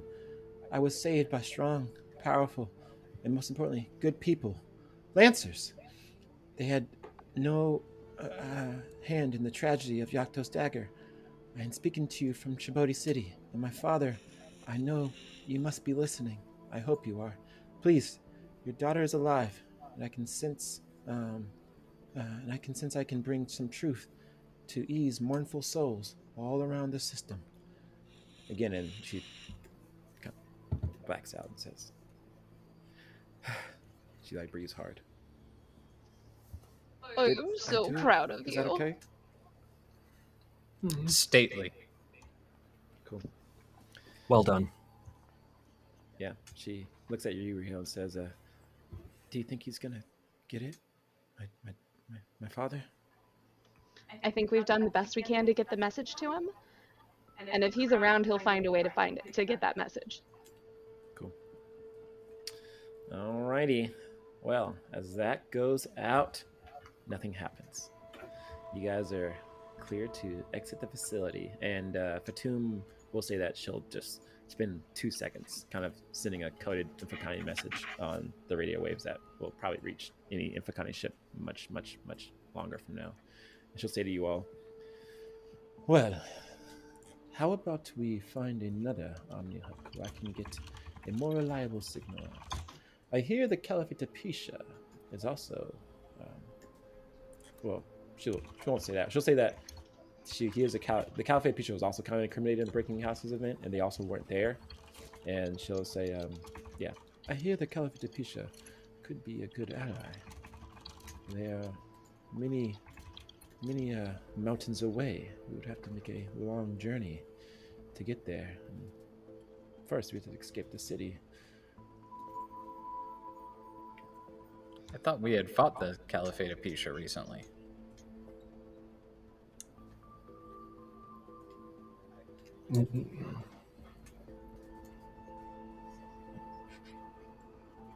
Yeah. Right. Then we better be very careful who we decide to link up with. It's true.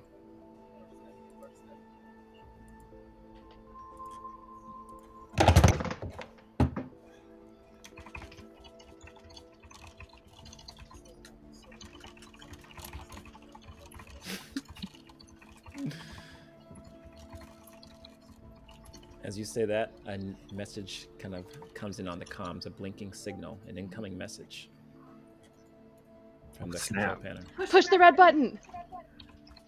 We have to answer it or listen to it. Can we listen to it but be on mute so they can't also hear us? Okay, I want to do that. All right, you press the button, you open up the comms, and it says, "Hello, there's someone there." They're kind of whispering a little bit. "I am Thygo Centini, a member of Helm. I am at the Helm HQ. There are members of the GDK surrounding the facility. They've killed the other members of Helm. Hello, is someone there?" They keep calling out, "Hello." "Oh, I can't talk for long. I'm hiding. I heard your message. Is Ilyana there?"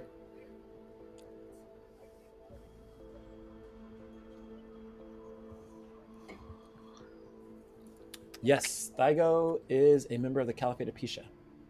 Yeah. That's who we were just saying we wanted to talk to. Okay, but like, do we know their voice? Like, do we think that's actually them?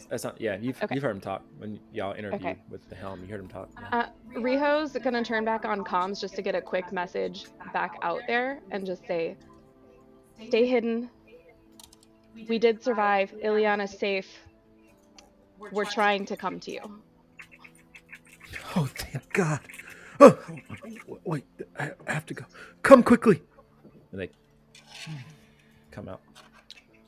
They are at Tice Helm, and apparently the GDK is there too. Cool, but it's good to know that somebody else survived. Yes. You all did both of your checks for this area, and I will tick down the clock. You have completed it. And I will also tick up a clock on a random location. So let me grab the completed text. You have gotten Ilyana's message out. It's hit the pirate radio waves. So has Fatum got a once in a blue moon, but a snowball's chance in hell message out to Infocani.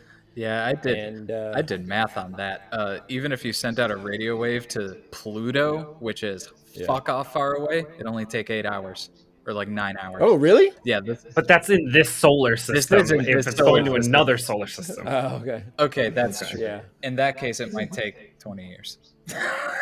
It could, but we don't know what other. And also somebody else might come to help. Maybe there's an albatross nearby, so maybe someone will come and save us. You guys met 3 members of the Carib system when you helped all 3 of them escape in one of your missions on Yakto's Dagger. I can't remember all their names. It was Benjamin Sisko, someone else, and someone else. So I don't know. Anyways, let's roll a die. So Naval Strike is 1, Downturn Remodeling is 2, Grand Duchy's Forces is 3, the Builder is 4. The Builder goes up. Fine by me. That's actually really good. I wonder what happens when this thing goes up. Let's find out. Didn't you design this? What do you mean you wonder? No, I have to read.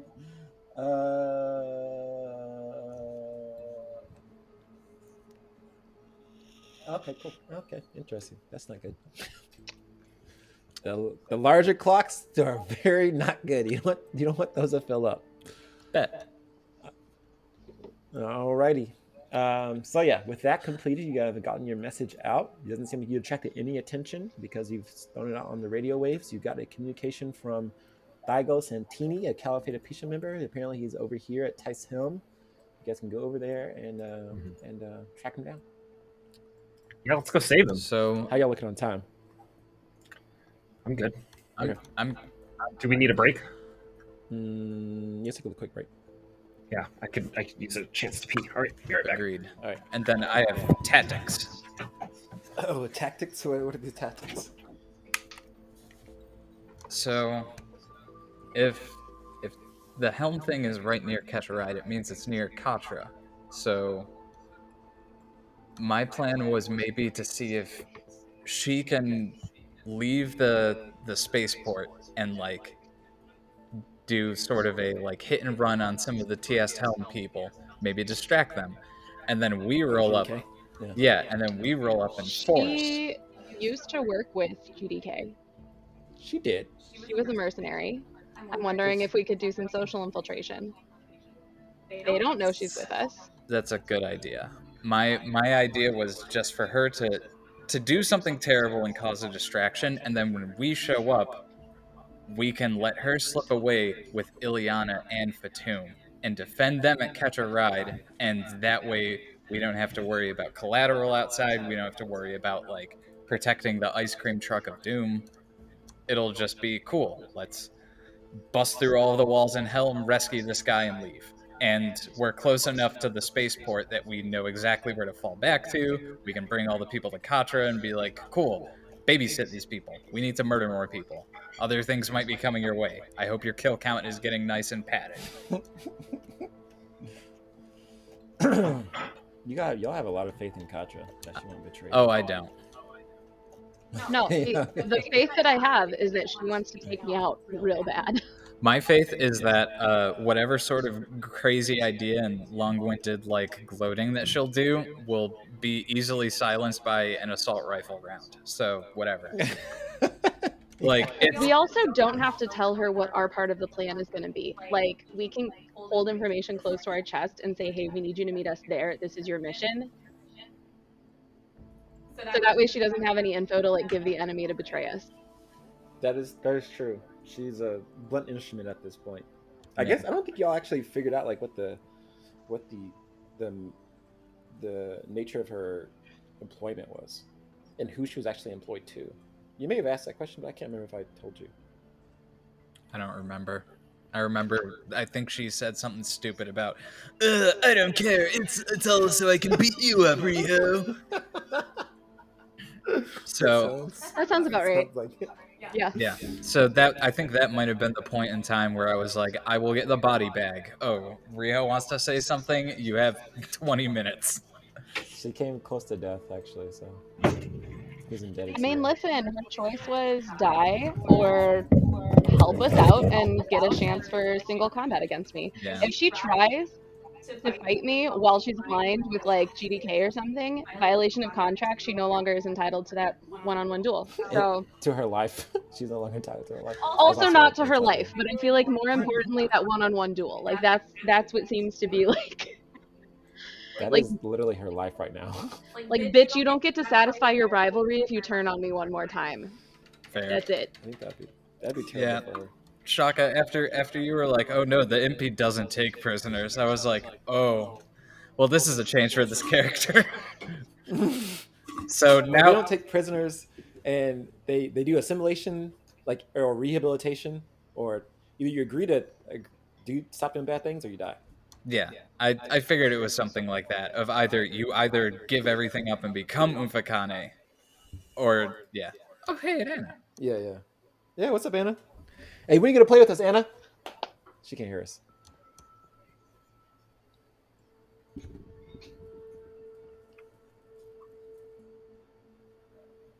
Oh no, you have to play in this one. You have to play in this one. Fuck around this campaign. 28th. 28th. 28th. If okay, I'll DM you. I'll DM you. Cool. Shit. Mm-hmm.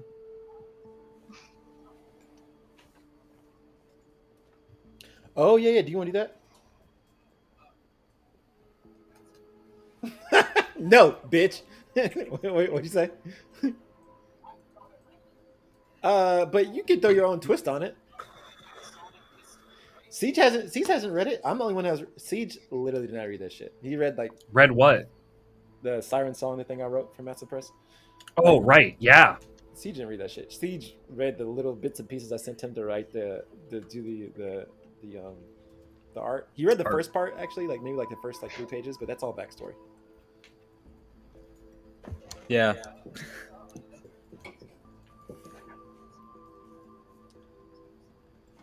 Oh, IGF. Oh yeah, I played down.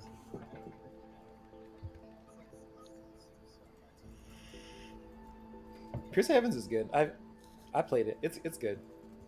It's a good like 2-session thing. It's really good. You could do God, there's Rochambeau, which is written by Clem. It's kind of like less publicized. Yeah, CG, you read the other one that I have in the field guide. Piercing Heavens would be good actually. Yeah, it's Maybe you put your own twist on it. It's funny after you mentioned the Siren Song thing while I was off screen. I was like, yeah, I literally read nothing about it other than like, where are we fighting? Cool. Oh, this is a paragraph about people. I don't give a fuck. It's too much. You could run. It's a lot though. It's a lot. It's a lot of writing in there. It's good. Oh, Siren Song. It's just like a lot of like. It's a lot of good information for a DM that likes to get engrossed. It seems like one of those things where you'll do best if you read the whole like book from front to back, and then to ask if someone wants to play it, and then read it front to back with characters in mind, and then play. Yep.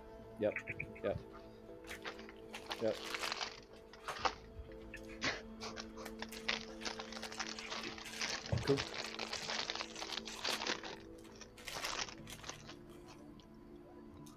Oh yeah. If you want to do it, I'll record it. Oh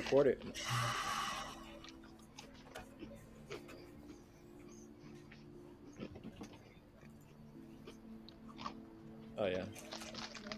It'd be like that sometimes. Cool. We are back. Oh, what'd you say? We're all back.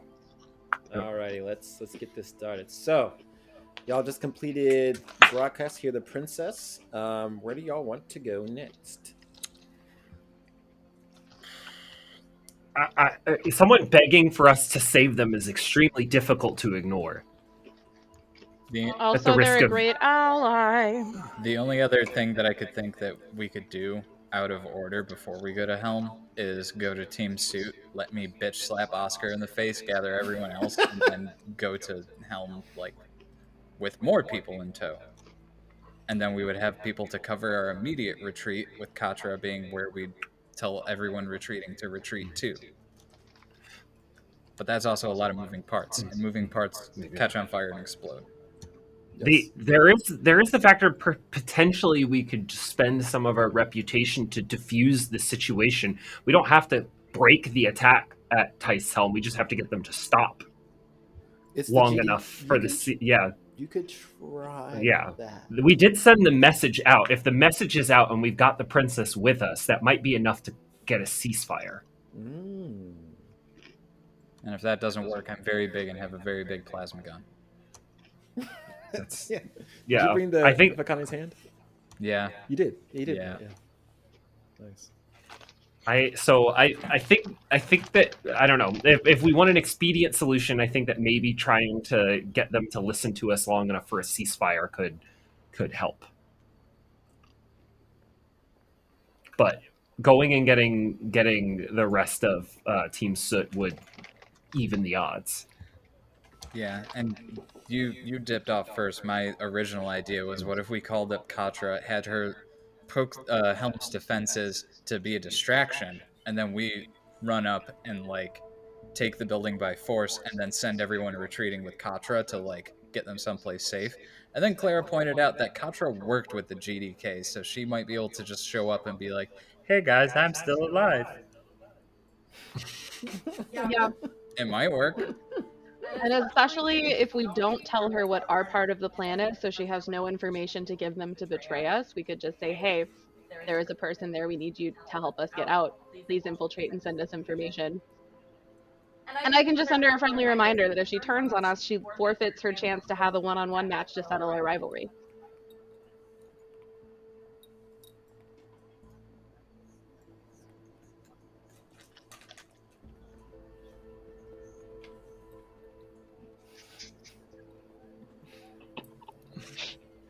Too many pizzas, too many pizzas, pieces to pizzas. I mean, you're still doing that. It's just the pieces are people and the glue is lies. What? Yeah, I think that having Katra there, if she moves off, and then we all converge on that one point, that could possibly be. I like that. That seems very safe to me. Okay, cool. So is the plan to make the way over to Tice Helm and then we'll contact Kaltra first and see if she'll do it? And we know who will be doing that.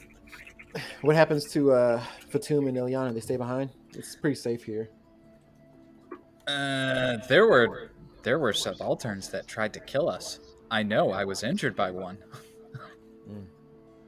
I don't know. I really kind of want to bring them along in the ice cream truck and then send them off with Katra. But I also don't trust Katra. So, anyone else want to weigh in on this?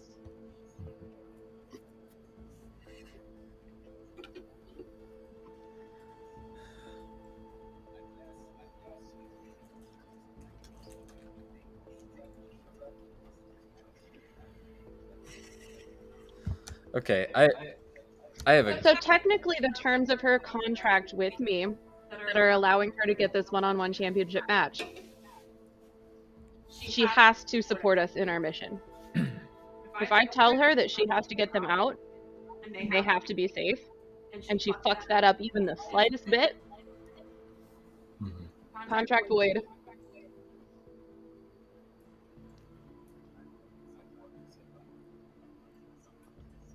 Well, I'm just trying to abuse and manipulate the motive that I know that she has. big boardroom brain. Yep. Big Well, brain. I have an idea for some insurance. I would like to use a get a hold of something rule to look for weapons nearby that I can hand to Fatum, who obviously has been trained as an impy. Yes, go ahead. Give me a roll. Please give us an assault rifle. God damn it. Yes, that's a 10. That's Oh, good. yay. Yeah, what are you looking for? I mean, if she's an impy like me and we were just different like sections, I assume that like you've had rifle training. I'm looking for a rifle, like the most bog standard. This is gun. You know how to use gun. Got you. Yes, Fatum will tell you that she was a part of the Loins Order. I believe it's Ulthawana. Let's see how good my memory is. Which is a bunch of pretty much just professors of war. Okay. Yeah, so not a combatant. Yeah, they're Ulthawana, Dust Razors. Yeah, so she'll tell you. So if you probably, you'll say you found like a stun gun or something like that, kind of like enclosed in the walls or such. She'll say, it's been a while since I've held one of these. Well, it's better than being without it, especially right now. I could take it apart better than I can shoot it, but don't worry. I'll be able to hold my own. Good. Better than having to rely on Katra for everything. And that is true. I don't feel like Ilyana is in the right headspace to use one of these, even if we found an extra one. So, yeah. Sorry to put you in this rough position. No, she'll say, no problem. Mateyat, I don't trust Katra. I just know them now. Well, I haven't really met them, but they seem especially dogmatic. Parrot. Yeah, we're we're banking on Riho continuing to manipulate her, but I get it. But it's good to have precautions. But Everyone should have backup so I plans. guess we stay here and you all charge forward. This place is fairly defensible. Or are we coming with? I think you should probably stay because the GDK is. I mean, we should probably bring the princess with us. Yeah. Yeah. So yeah, I think we should all just hoof it. Just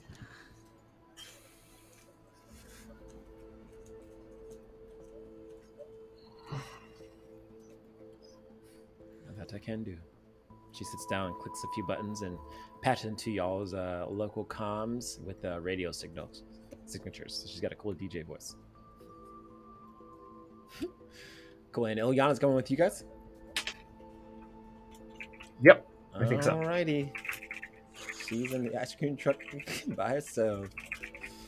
Alright, y'all make your way to escort Ilyana and take yourselves to Tice Helm. What you all find? Oh wait, did you want to contact Katja before you guys go there? I guess we should.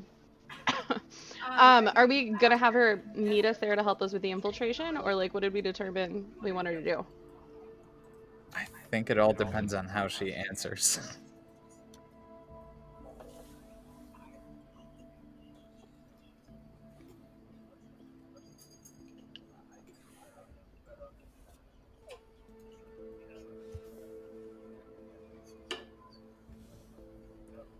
Uplift station. Yep.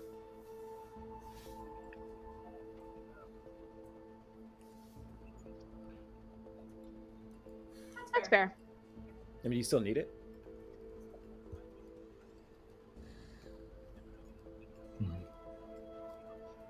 That's true. It's true. That is a good question. Plus, it's not very far, so if we get into like really bad shape, we can always have her come and like blow something up. Yeah. I was thinking back to what you said about it's never bad having a way off planet. We cleared out that bridge out of the city. Even if it was defended again, I feel like we've cleared out that whole like southern end and the bridge of the city. Mm-hmm. So we have an escape route. We're just going to the complete opposite side of the city. We may not need to hold the uplift station. Maybe. It We is. don't know what happens when these clocks fill up, though. Mm-hmm. We do not. I think at least one of them might fill up. Definitely. I mean, naval strike. Yeah. Yeah. Good. Yeah. Mm-hmm. I leave the emotional manipulation to your rival, to Riho. I trust your brand. Trust your brand.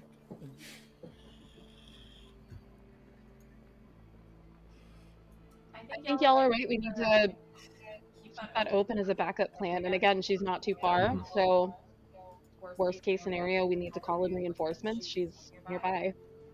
The big ass mech, so she can just, you know. Okay. Oh, it's a massively tall. It's 3 tall buildings with 2 horns piercing the sky. They represent the impy left horn and right horn, but their horns are broken now. So yeah. Mm-hmm. Very rough shape. Like someone shot it with a big old bombard cannon.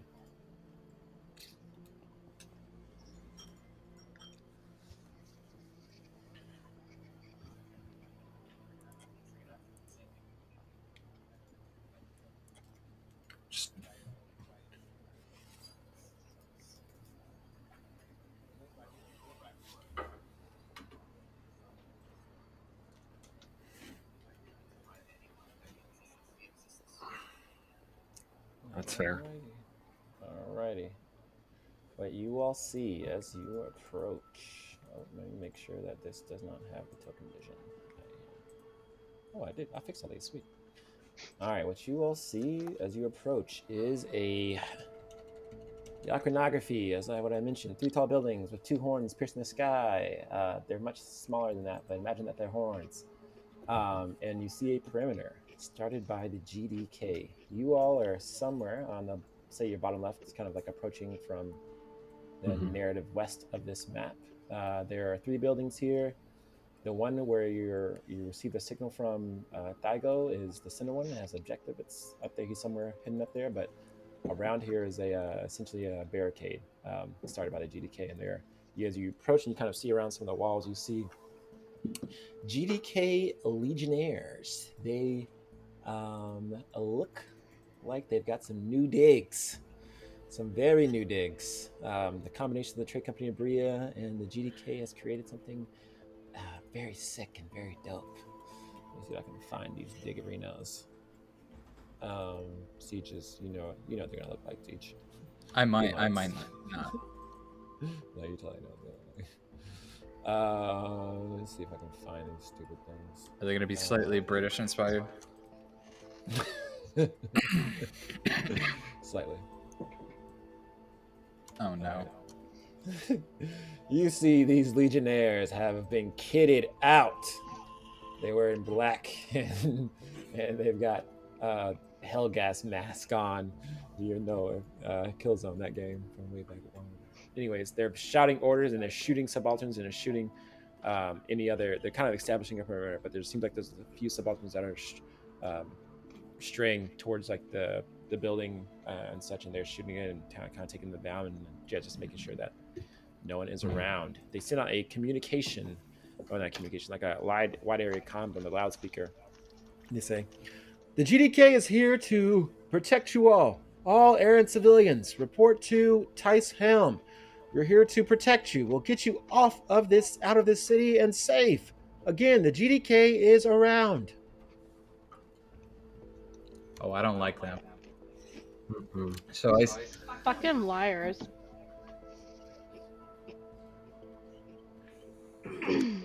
yeah, they might not even actually be GDK. They could be more of the forces that we were fighting at Yakto's Dagger. So the building that is right above Riho has a little antenna on it, and I'm sure that is just art, but is there some sort of like communications or radio thing in there? Because it would be absolutely hilarious if we just rewired it and started shouting from that building. No, you're liars. Stop. Don't listen to the GDK. Even if we left the building, they would all immediately rush to it and be like, what the fuck is going on? You could do that, yeah. Are there any these buildings civilians in the fairly area? Intact. Civilians? No. No. There's probably Okay. like a small line of not a line, but goddamn. There's probably a couple civilians that are kind of approaching and being intaken by the GDK like group over here, and they're like being shoved in trucks, like not like hostile, like not hostile, but like not aggressively, but like they're being processed and shoved in trucks or whatever. You know what we could try and do with that communication tower? We could try and hack their comms and see if we could get them to respond to a fictional attack somewhere else. I'm okay with doing anything to annoy them. And I also would like to look over, and I have a very specific question for Shaka, is the people that are being shoved into trucks, are any of them receiving medical attention, or does it very much seem like we're removing bodies from here? 100% removing bodies. No medical attention whatsoever. Cool, yeah, fuck these guys. Yeah. Definitely not to protocol. I mean, I'm down to attack them. We just need to be smart about how we do it.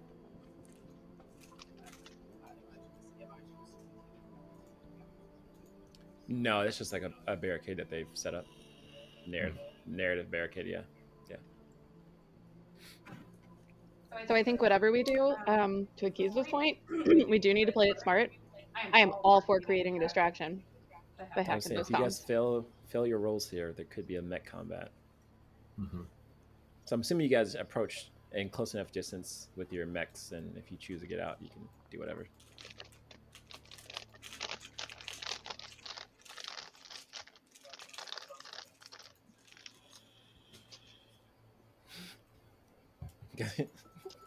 A sneak peeking behind the building. Yeah. Right. Okay. So what do you have to do? You all have.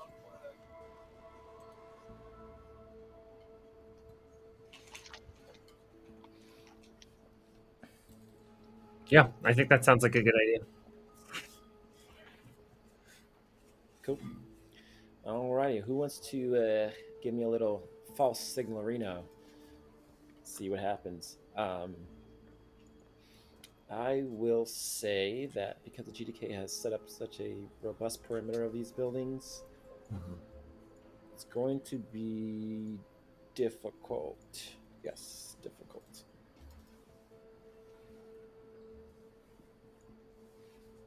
If you wanna hack it, I could definitely help you again.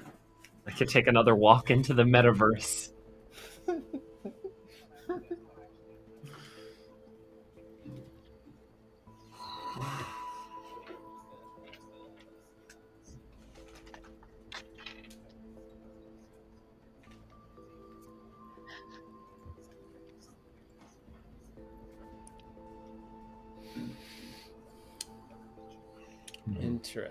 Interesting. Yeah, if you want to do that, I'm gonna roll a d20 and see what happens to Thygo. He's actively being searched by the GDK.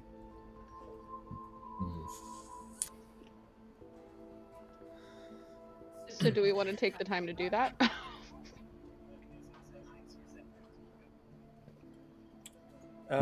It would take a little bit of time to print it and then invent a little mechanism or solution around this. What if I just patched in my sound system, and me, being the filthy punker I am, happens to have some very foul, disgusting, crude, and lewd anti-GDK punk music? To bring them towards you?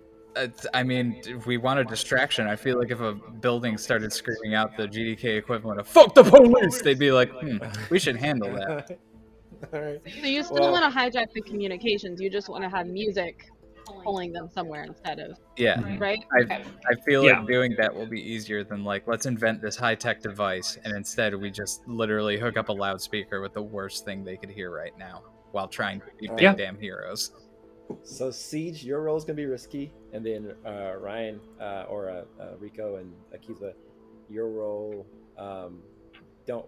Yeah, Siege's role will distract the GDK from searching for Thygo, so it's not difficult anymore. I won't roll to see what happens to Thygo. All right, so.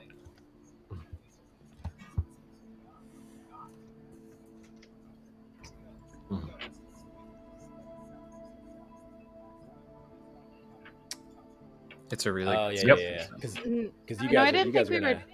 I thought we were gonna do like some ventriloquist bullshit, so we're gonna try and get the sound to come out of a building to pull it away from us.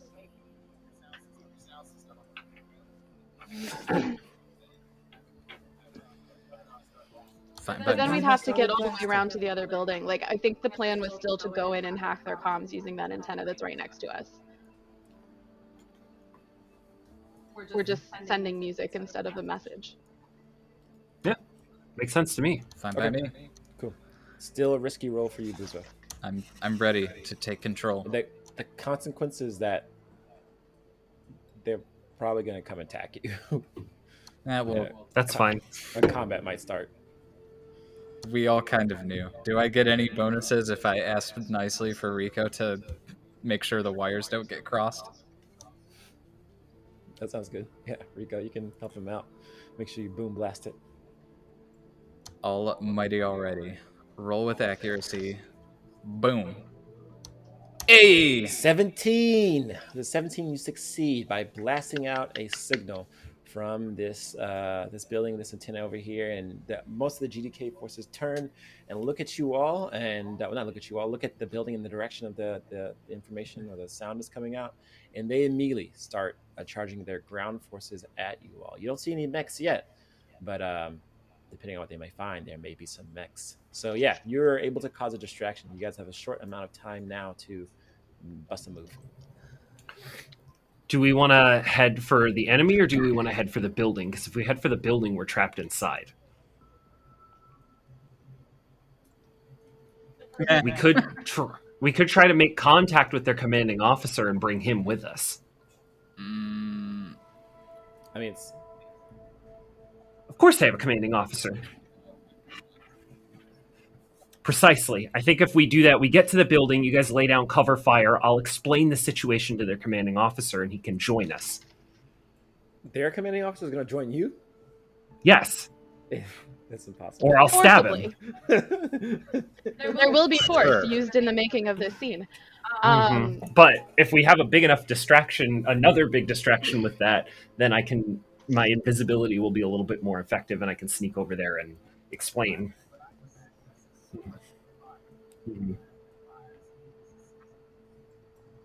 Sneaks into the building or sneaks into this area over here to get their commanding officer. That would be heroic, Akiza, for you to get over there, even in invisibility. You need a 20 to succeed. Oof, okay, yeah, that would be pretty tough. Let's go for the building.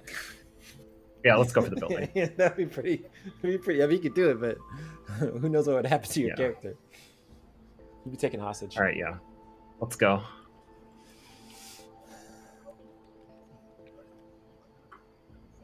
Yeah, they're like, they come with their guns. Maybe a group of a squad, like a mech, like a combat squad is headed towards you all. Maybe 2 squads. So, I mean, we got to skirt around the barricade, and it looks like because the like trucks are over there, there's going to be a lot of people still over by the civilians that are getting shipped away. So we should probably go around the left side and just kind of duck behind the alleyway if we can, and sort of like stay in cover. Okay, I need a roll from the. Y'all can either roll 4 rolls, or you can leave the roll up to 1 person. It's going to be difficult. I can roll stealth if you want. I trust you to do stealth. All right. Well, Akiza. let's see. So you're rolling failed. You rolling for everybody? I suppose. All right. You have a stealth suit, so I mean, you can chart the path. Yeah. Yeah. So go ahead and take accuracy. So it's gonna be a flat roll. Oh, and I'll roll the Hey, 12. Nice. You're able to chart a path. How you do it? You tell me what you do. Yeah, I sneak through one area, and then I cut as I get up to the barricade. I take my Ukuwa and I carefully cut the barricade away, and tell everybody to sneak through. Yeah, just as you do that, and the last of you kind of sneak through the barricade, you see those 2 squads start to storm the building that the message, the punk song is kind of broadcasting to. Yeah, it's like drowningly loud out here. That's like how loud it is. Hell yeah! Y'all's mix is out. Yeah, y'all's mix is like out of sight. I'm assuming, right? Like they're Okay. Yeah. All right, so you move in, and you are able to sneak by here, and you all are able to make your way towards this building. Ilyana is conveniently with you all, and she's scared as shit, but she's with you all, and that is that gone. You are able to sneak into this building, but as you get to the entry of this building, or you're somewhere on the towards the entrance. You don't have to be like right there. You probably would be like on the side or something like that.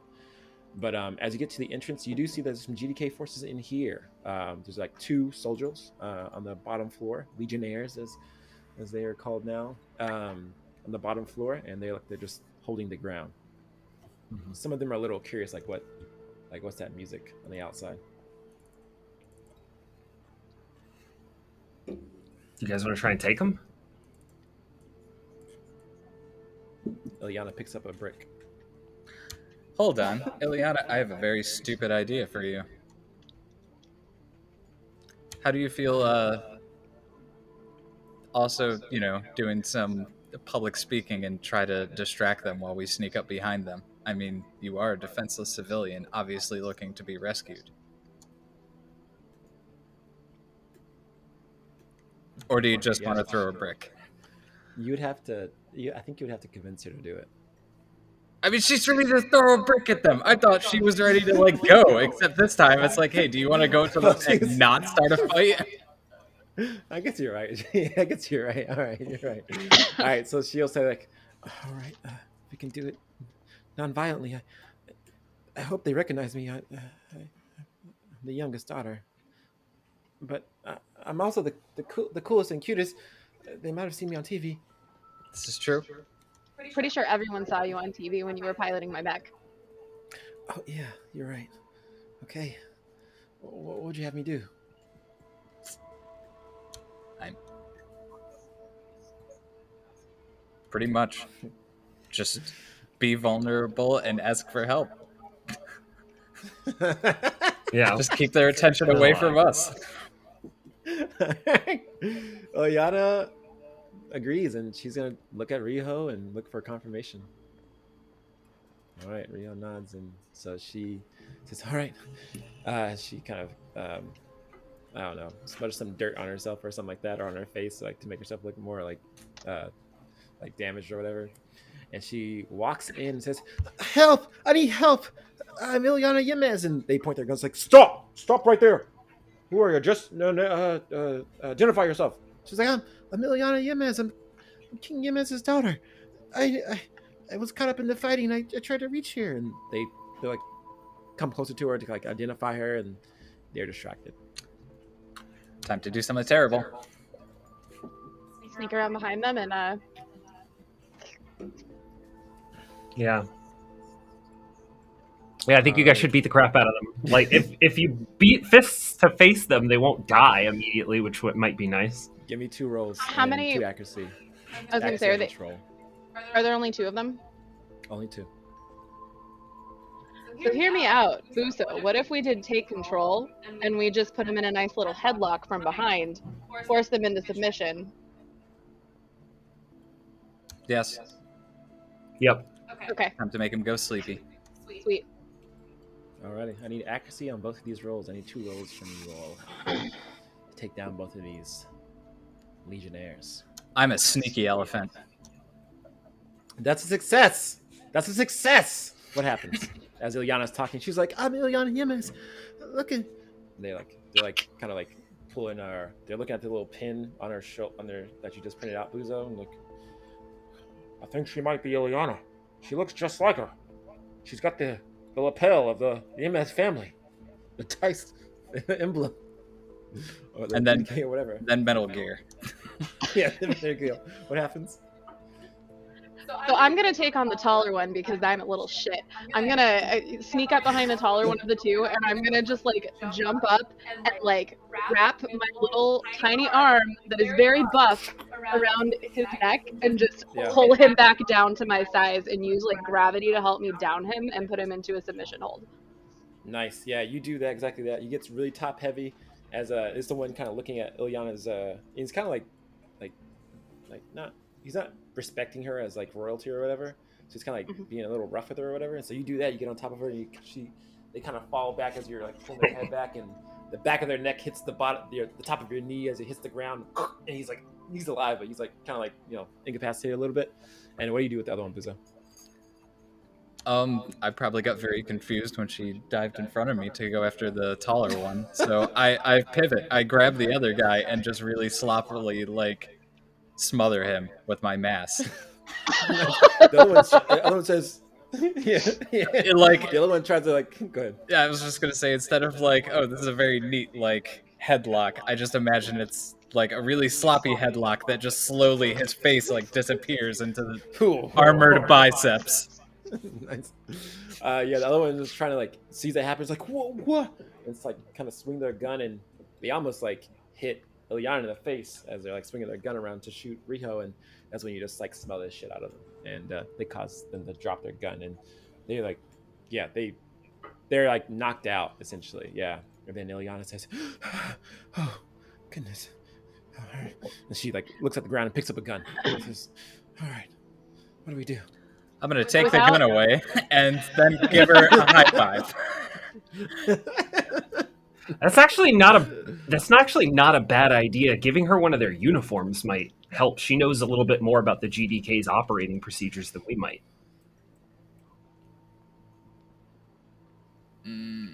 No, GDK. she's from the GDK. But we can handle that later. We have someone to save upstairs. Yeah. So these 2 folks they're knocked out if you know, unless you want to question them or whatever. We'll take them with us. We can tie them up. Yes. One of them has handcuffs.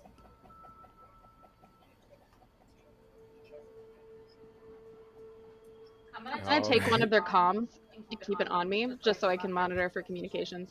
Smart. Alrighty, Riho. When you take their comms, you pick up a message from. Where is it? Where is it? Where is it? Where is it? GDK. What's this motherfucker's name? Dude McGuy. Alright, cool. Alright. You pick up a message from a Colonel McGreer.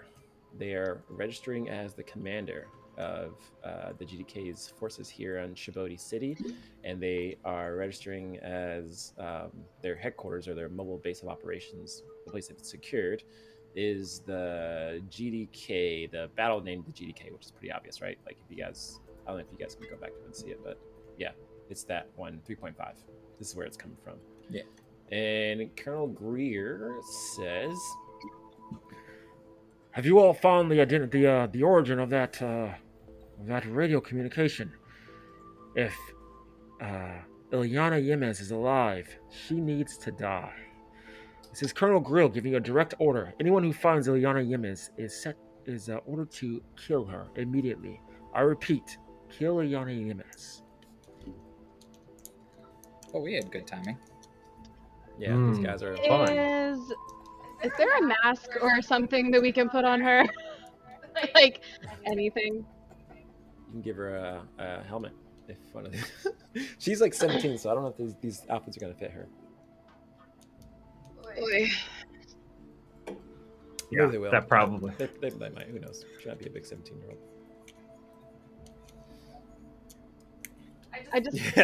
I just want her face hidden, like, and any like super distinguishing or like identifying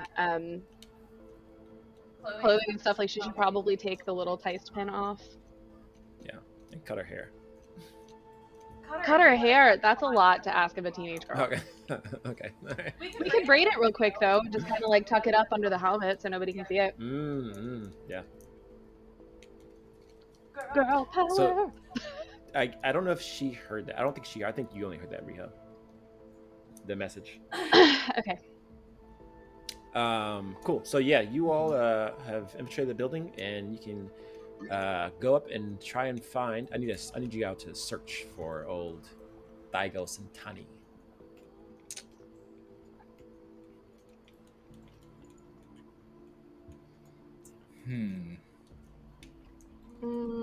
For looking around, Get a hold of something and word on the street. I could. Well, yeah, read a situation might not help. Or investigate. Yeah, I have spot. Yeah, I can try and look around. Do you want me to? Okay. Investigate. Yeah, maybe not. I mean, I don't know. That kind of work. You can roll spot or investigate. Either one's fine. Yeah, go ahead and investigate, Rico. All right, trying to find out where this little helm person is hiding out. Yeah, maybe you're looking at like the power usage for all the floors. Oh yeah, that sounds good.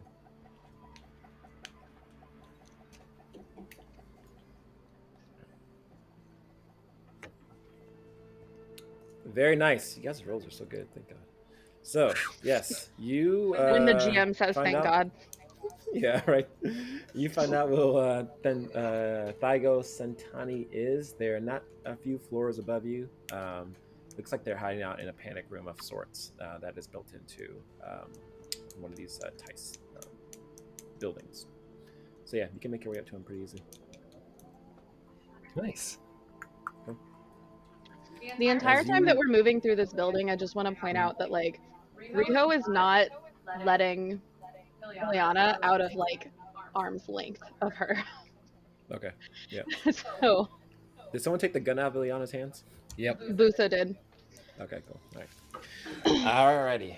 As you find out where old Thaigo is, you go up the few flights of stairs to find the location of the room. And one of the things you see in this floor that's kind of like, it's like a, imagine like a, I imagine like the headquarters of Teist and Helm's, a bunch of like intelligence people and like middle management people or whatever. So like, administrative, super administrative. So cubicle farm.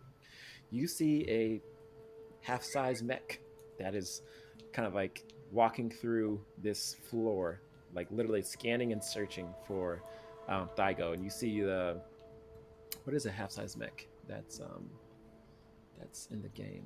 Let's call it a Phantoms, witches, assassins. I like Fuck you. assassin. Let's call it an assassin mech that has a heated blade and it's kind of glaring. Oh shit! It has a heated blade and it's kind of like glaring and it's like cutting through some of the cubicles as it's like searching around. And yeah, you see it kind of walking. It's 9 or so feet tall.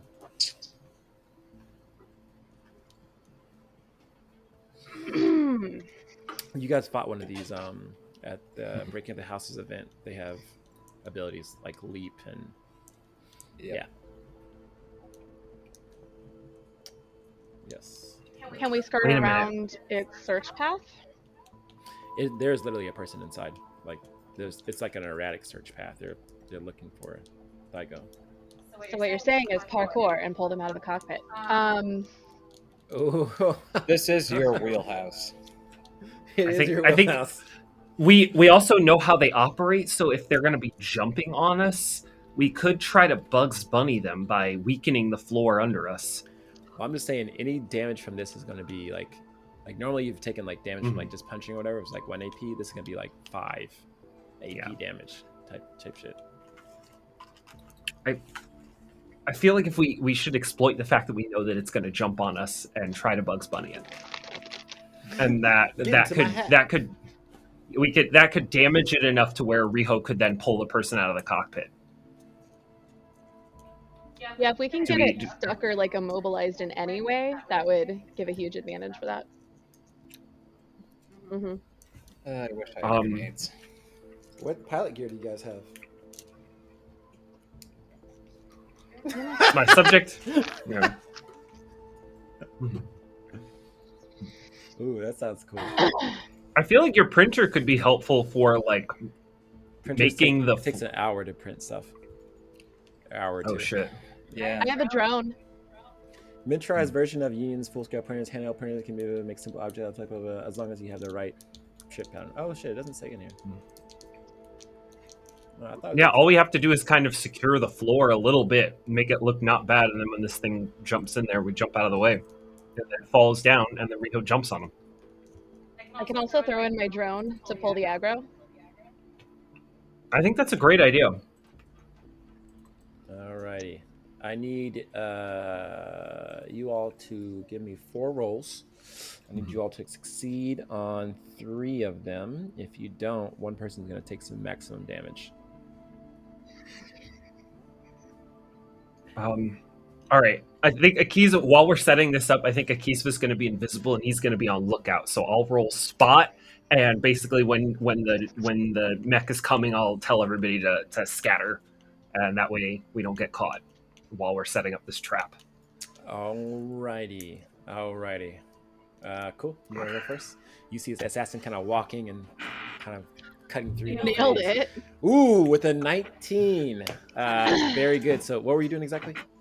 So yeah, I'm on lookout duty while we're setting up this trap. Every time he's coming, I'm giving a readout on his position. I'm basically just hiding and watching for when it goes by. I'm inside of the little kitchen setup area in Jurassic Park as this Velociraptor is moving around.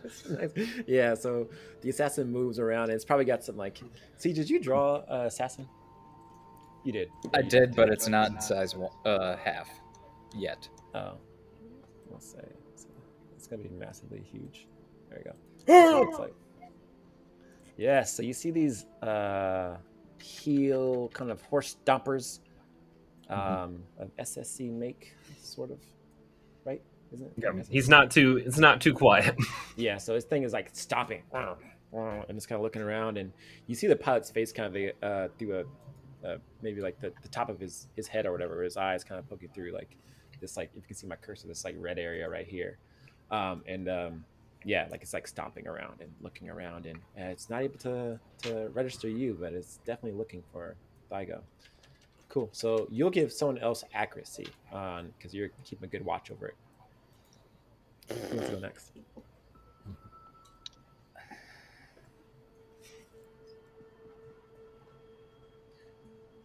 That's a good Yes. roll. I don't know what the hell Well. I'm gonna roll. Just chart. Don't you have a Boombalooza? Is that your heart suit? No, you have a heart. Oh no, you have a. I have a heavy hard suit. But you have a Ishlangu though, right? Yeah. That can stop you from taking any damage. Yes. I'm pretty sure. Can it? Yeah, it's like once per scene I can something that would put me down and out doesn't. Yeah, and you're at 9 HP, so you're actually pretty good. Okay. 2. Alrighty.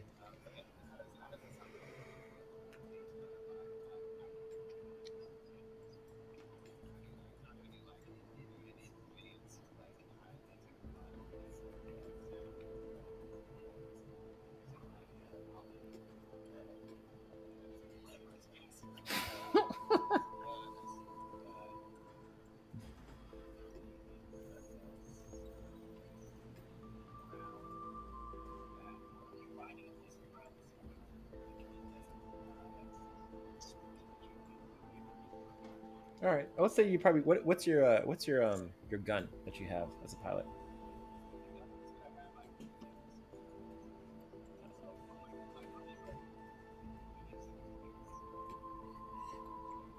Cool. Let's say you can probably you're setting your laser rifle to like resonate with a frequency that can like emit tremors and like low frequency tremors and weakening the ground or whatever if the mech steps over it or something. Cool. Take an accuracy. You have time to think about it and really get to inventing or creating. So yeah.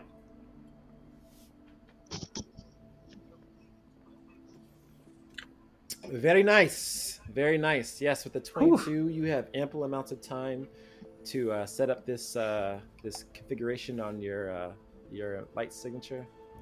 Your light signature, and you got 22. So do you want to like any other cool things you want to do, or you just want to pass the accuracy off to the next person?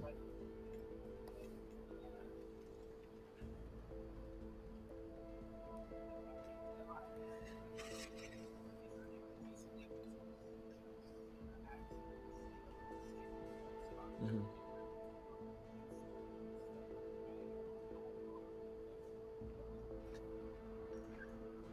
Yeah, like 3 floors up, three floors up. Okay. Just get stuck there or whatever. Mm-hmm. That'll be perfect. Pinched at the waist is a shitty way to go. Yeah. Like this. Cool. All right. So your gun's ready to do exactly what you want to do. I need two more rolls, but you need to succeed on one. I feel like you're the one with the relevant skills, not me. Yeah, well, I'm just thinking, like, so are there 2 steps left to this plan, or is it just one? Am I You just just need one success. You just need one success. on my test? Okay. Yeah. And I Sure. believe you've got no, you don't have an accuracy because Rico picked this thing. Yeah, I mean, luring him over into the spot could be a pretty decent check. I mean, showing off with the drone to like draw him in. Don't I need to have like save a roll for like pulling him out though? Like pulling him out You of the don't bag? you don't have to worry about that. That's Okay. afterward. I mean, because I will gladly roll charm to pilot my little tiny drone, or like give my little tiny drone directions, so it does like some cutesy shit to pick up the sensors. Charm is the word I'm looking for. Charm won't work. Charm won't work. Are you sure? Charm won't work. Yeah. Because it's a really cute drone. It's got little cat ears. I'll What give if you the pilot? half the bonus for? What's wrong? I'll give you half the bonus for charm if you want to use it. I think show off would be more appropriate, to be honest. Show off sounds cool. Yeah. Yeah. Okay. So I'm gonna lure him over with my drone. Show off. Give me a show off roll. Being all fancy. Do it. I'm scared. Taking pictures. I just barely. Holy shit. So what's it like, Riho, when you're showing off with your drone? My drone's doing like little like weird flips and shit in the air to like make it real obvious that it's like there. It's also making a show of making it look like it thinks it's being secretive. So like it's not obvious that it's a trap. It's not obvious that we're like luring it that direction. It's just like, oh shit, you caught something on the sensors. You should investigate. Oh, okay, cool. So yeah, it turns its head and kind of like looks around, and you see like a faint kind of scan of the room, and it's looking for the origin of this drone, and you see like these other two hands on the mech load a devil's cough shotgun. You know this is pretty dangerous. It's like a loading weapon. It's pretty sick. But and the other two mech hands are like have unsheathed the heated blade, and it's like well, it's already been unsheathed, but it's like kind of like looking around for this drone, and so it's in active mode now, and it's being lowered towards the center of the room where Rico, you're going to shoot the ground, I'm assuming? Alrighty, what happens? Tell me how this plan comes together.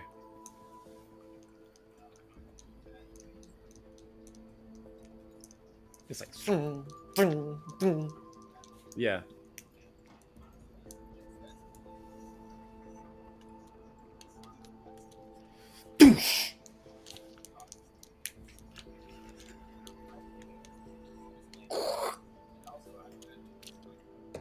Yeah. Yeah.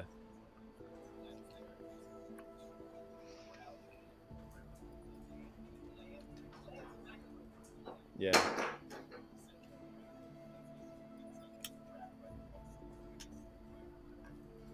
Nice. This is a new definition of corporate sabotage. I know. That exactly happens. The floor kind of capsizes and dust kind of goes up and the floor gets kind of cracked, almost like a crater type deal. And it's almost like an antlion pit right here, but the assassin's the antlion. It's not super usable now. But anyway, so it gets lodged into the middle of the ground here, and it looks like a pillar or something kind of perforates the mech kind of around the shoulder. So one of its arms, like half of its body, isn't working. It's like kind of moving wildly, and the pilot kind of like tries to eject in the cockpit, kind of like the whole thing is kind of like a cockpit, but it kind of opens up a little bit, but it's not because it's he's stuck in the ground. You all have disabled this mech. What are you guys doing next? Does it look like the pilot's going to be able to get out? No, they would. It would take a lot of effort. They'd have to like dislodge themselves, but they do have comms.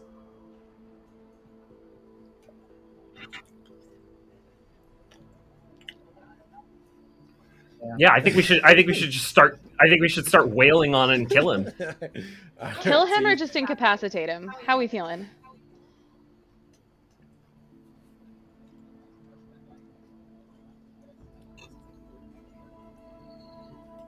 Okay. Yeah, this is not a good. Right. In that case, I'm gonna let you guys handle that, and I'm going to take Ilyana by the hand and escort her away from the scene of this crime that's about to happen.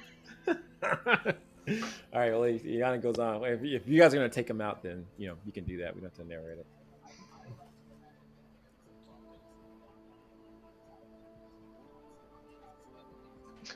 Yeah. All right. Yep. All right. Mech goes down. You all are able to take out this assassin mech with some coordinated skills. And Thygo is just around the corner. You all just have to get him to come out. Ugh. Macaulay Culkin would be proud. I guess we call out for this guy to come out and promise him medical attention if he's injured. All right. Well, he also heard my voice on the radio, so either one of us could. He did. So I think Ilyana and I kind of walk ahead of the gang, essentially. And I'm just going to kind of softly call out, "The rescue party's here. Where are you? Did we find you?" God, what is it? Lancer? Is Rio is your name? Is that you? Yes, I'm Riho. Ilyana's here with me. Do you need you medical have Ilyana attention? with you? Yes. Yes. I'm just here. And you kind of see a door kind of slide open from behind you. It's like a utility closet and a broom falls out, and some Clorox falls out too. Space Clorox. Looks to the right. He's like, whoa, you all made it. I'm gonna just motion to Buso to have him come over and check him out, make sure he's good. Yep. Make sure that our newly rescued dude is not going to die immediately. Boop. Nice. Yeah, Buzo, they look like they have a couple contusions. They've probably been banged up a little bit. Their leg might be broken. They're kind of limping a little bit, but yeah, we can. Oh, you used patched. I To did find use out patch. what was wrong with them. Okay. Yep, and I got a Yeah, +4. This is the thing that I'm stacking on my character. Okay, yeah, their leg was definitely broken, and you were able to kind of like not stabilize it essentially. Cool. I will handheld print out a splint for him or something. That's why I got it. Cool. We are gonna make sure that you can leave this hellhole building. Vigo will say to you all, I have so much to tell you all. I thought when I heard that you all were responsible for the breaking of the houses event, I had some concern, and not long after, the city was under siege. The GDK killed the rest of Teist. Only Karina got away. You haven't happened to seen her, have you? Unfortunately, yes. Thank God she's okay. Riho's just gonna shake her head. She's the one who found the comms, though, and because she paved the way, we were able to get the message out. It's unfortunate. Lamar, Yamil, sacrificed their lives to let her get away. Well, there's much to do. Do you all have a plan? What is next? We need to get out of the city. We should get back to the Caliphate of Pisha. My people can solve this out. We can work it out.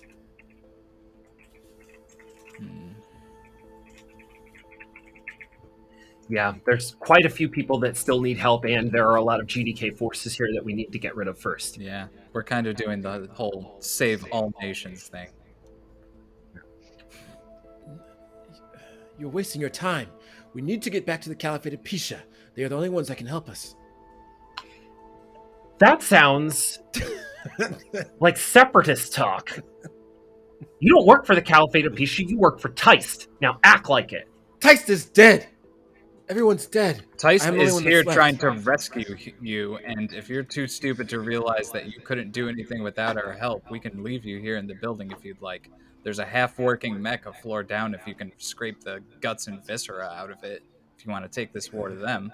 But, yeah, be mindful that I just patched up your leg. Riho is going to get out the tiny little Teist pin that Buso had printed and like reinstall it on Ilyana and just point towards it and say, Teist isn't dead yet. We're still here. And we've got a city to save. Yeah. Can you force go? I think that's a good place to cut it. Yeah. Let's cut it right there. I have to take a note that this guy was being a dick. I know. I fixed your leg like not even 10 seconds ago. All the Caliphate pictures of dick. Let's see. I mean, like, sidebar, I don't have a problem with getting him off world so he can go pursue, like, getting reinforcements. Like, we need to make sure we can handle what's here. So. That might actually not be a bad idea. Yeah. All right.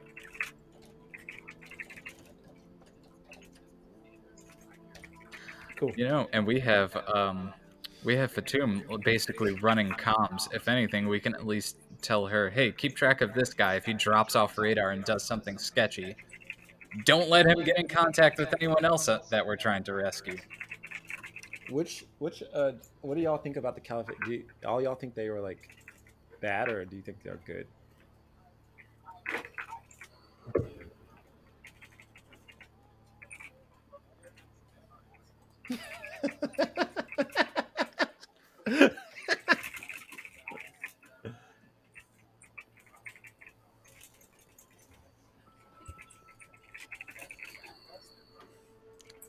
Yeah, I also find it really interesting that he said that Yamil and Yomar sacrificed themselves so that Karina could get away. Where was he? Yeah.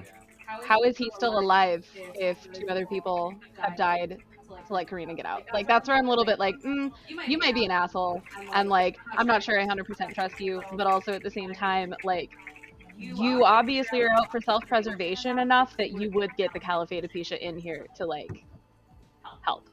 Yeah. Tying to what Clara said, if I had to choose two adjectives for this guy, it would probably be proud and reactionary.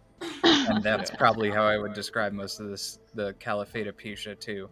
Like, they very much seem in love with their own voice and stuck up their own ass, but they also seem like they're ready to do the right thing, but they're gonna wait until everything's gone to shit until they do it, and they're gonna be sitting there going, "We're the Caliphate of Pisha. This is the fucking best idea ever." Yep. You say that, It's and like, I'm sitting here like, is this Chicago? Or that. Not only was it our idea, but we're gonna make it better. We're gonna make it great. Boy. Who knows what happens? I don't know. Cool. That was a good one. That was a good one. That was a lot of RP. That was really good.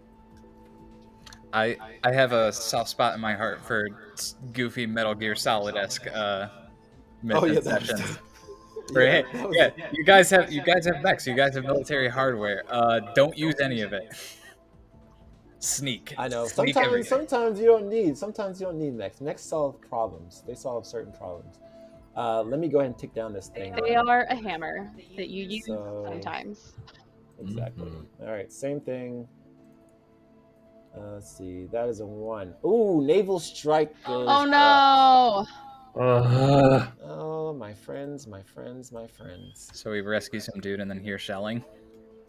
What happens is, let's see here. Koltokan's forces, right? Something happens. I'm not gonna do it right now. I'm just gonna make a note of it and do it next session. I want to make a note also that since we rescued somebody, we need to make sure next game we reach out to Fatum to give her an update. Yeah. I figure if I say it out loud, one of us will remember to do that. She's running comms. She's the lady in the chair. Comms. We've cleared the building essentially, like, or at least enough that we have a safe place to send comms back. So she's got her little Tesla gun to protect herself. Exactly. Yeah. She's all right. You guys are quickly moving through this. This is very good, but we'll see what happens when naval strike goes out. Cool. Oh boy. All right, we can end it there. You want to do a countdown? 3, 2, 1.